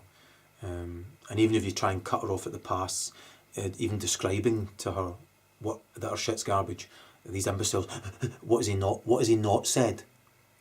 And then I'll pretend to believe that, or I'll try that, you know. Fuck being them. And I met a guy who was wanting to buy my farm 2 days ago. And he actually said verbatim what I just said. And he it was just almost like quoting me, you know. He said, fuck being them. He said, they're already in hell. You know, and these are some of the things you'll feel sympathy for these motherfuckers for. Don't, because sympathy kills the host, you know. And, you know, there's obviously infinitely more important matters to attend to and infinitely more important people. And I've been attending to them for 20 years. Starving Darkies. I think he had his own show in the 1990s, you know, on Channel 4. So as I said, for the third time and final time, no one's interested or gives a fuck, you know, about our 2D Pish. You know, she's the most fucking self-deluded, fucking clueless, tasteless, shit-worshipping, goodness-hating, self-deluding, nonsensical, transparent, evil imbecile you could ever meet. And I stand by the good things I said, right? But, you know, no one else on earth would have offered her the opportunity, I was going to say opportunity of a lifetime, really, just selflessly, for overarching moral aims I've stuck to, you know. And so, but, you know, so she only has herself to blame for that, and she may genuinely just have wanted to try and see if she could try and cause me more offence, you know, but it's never worked, you know. Her shit is fucking garbage, you know. And she'll pretend, just pretend and pretend and pretend that she believes what she's saying, no matter what. And she thinks if you witness that, you must choose to react when she disgraces herself, you know. And although I don't know what she thinks about anything really about what I do, you know, I always seem to instinctively know, strangely enough. And I think one of the things I wrote about her, you know, where I impersonated her even, going, yes, I'm a fucking disgrace, yes, I'm a fucking disgrace, daddy, yeah, you know, I impersonated her like that. And I got the impression when I was writing that, I thought, she'll probably piss herself laughing at that, because that is what she is, you know, and she knows that I see her as she is. She's screaming at her daddy that she's a fucking disgrace, but I'm not her daddy, you know. And all the so-called homosexuals I've encountered are desperate, you know, in that rebel without a cause or a clue. And like I say, so I've done my bit, and for a whole overarching range of moral aims beyond her comprehension, really, to be accurate, and I would have stood by what I said I would do, but her imbecile brain isn't for budging from its imbecility, you know, as though that's somebody else's loss. I'm going to saw my fucking leg off, you know, I'll show you. And so it's an end to the matter, because neither myself nor Cheryl or Baz or anybody are going to entertain one iota. And every time I do something, she wants to see if she can be an energy vampire imbecilically, you know, and evilly, blah, blah, blah. So for the last time, the phrase, which has no sexual connotation at all, fuck her inner child.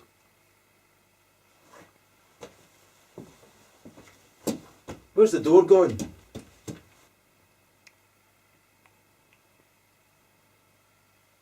I'm not poo friendly.